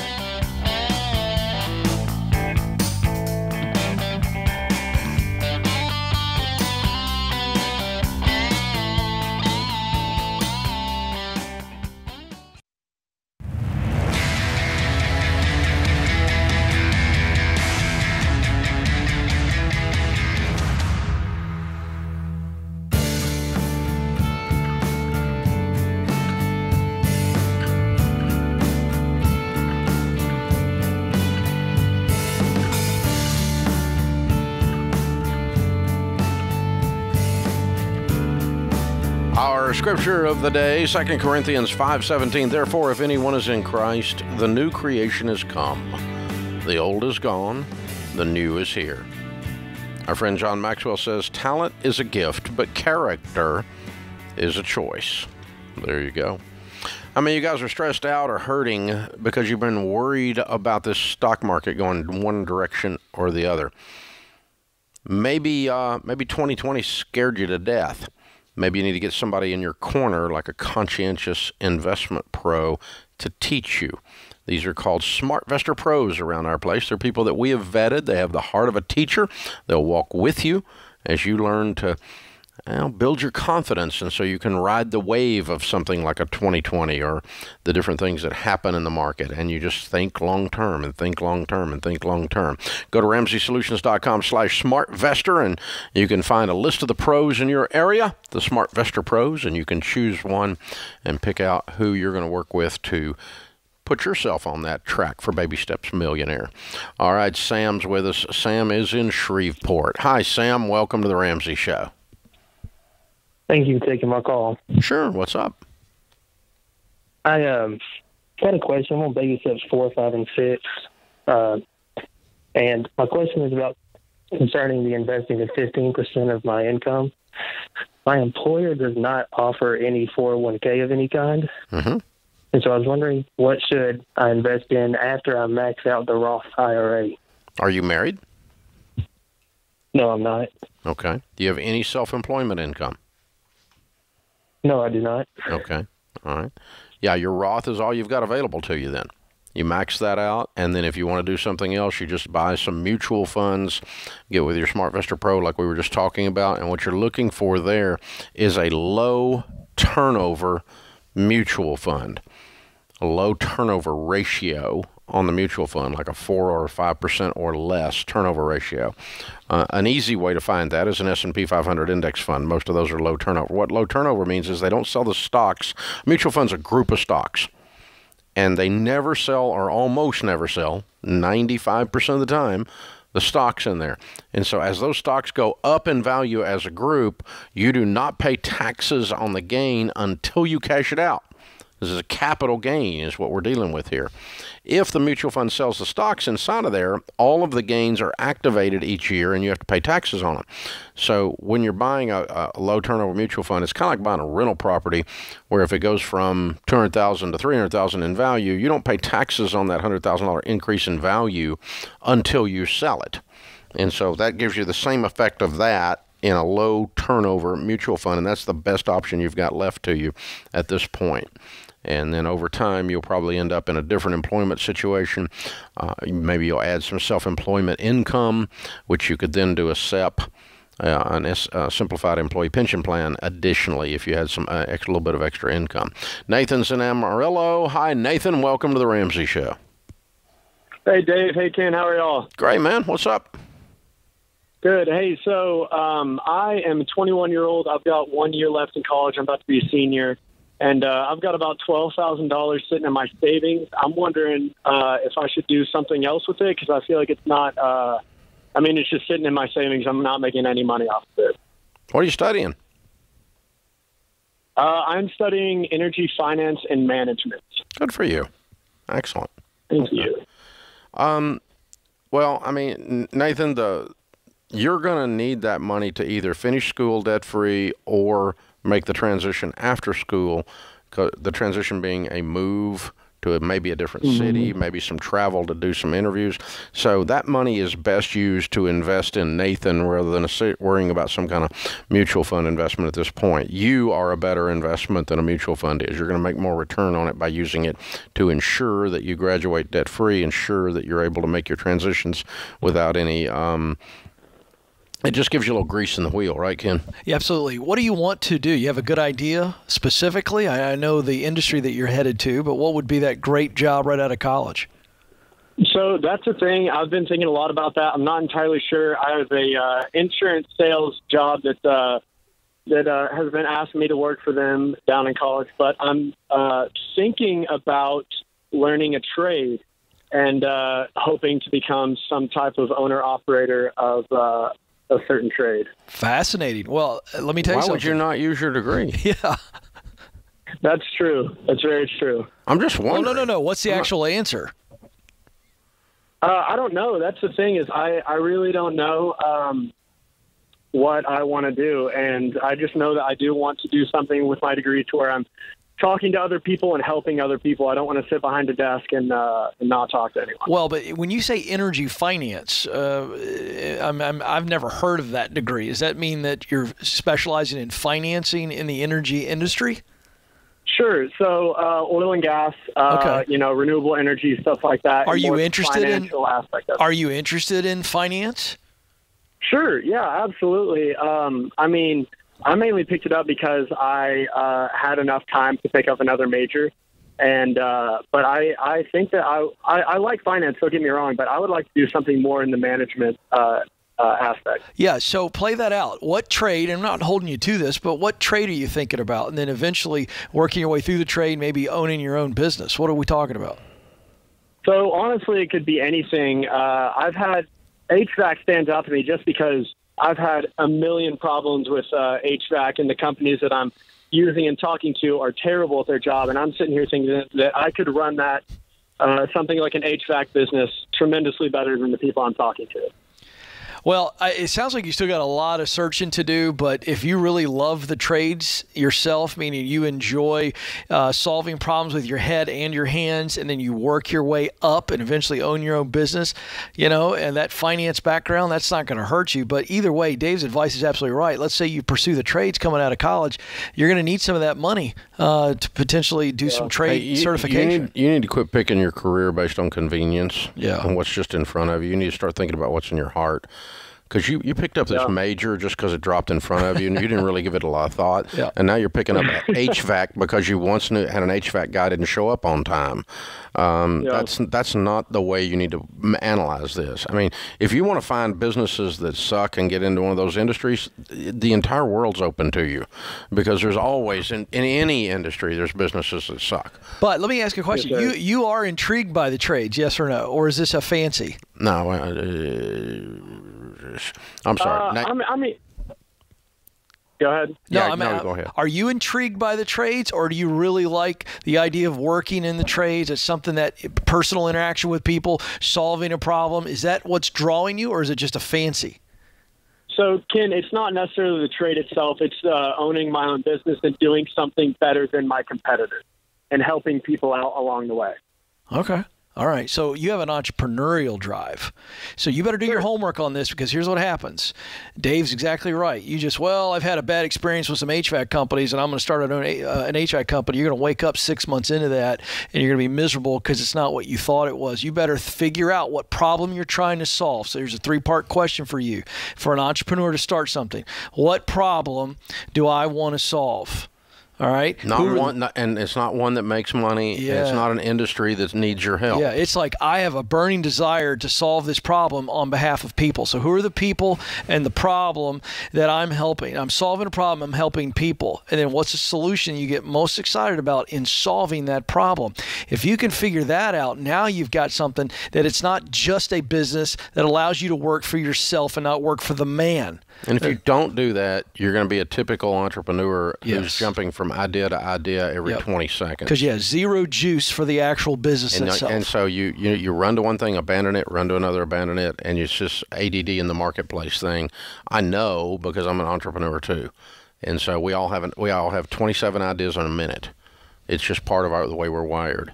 So be careful with that. It's very important to figure out what's burning inside of you and then go do that, not go look for something of convenience.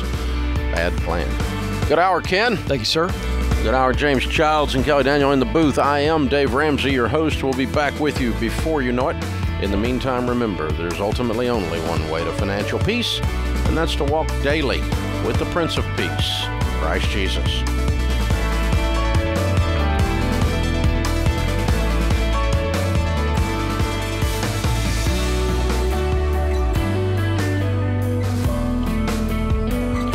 Did you know you can listen to The Ramsey Show on your smart speaker? Just tell Alexa, Google Assistant, or Siri to play The Ramsey Show podcast. Check out all Ramsey Network shows on your smart speaker today.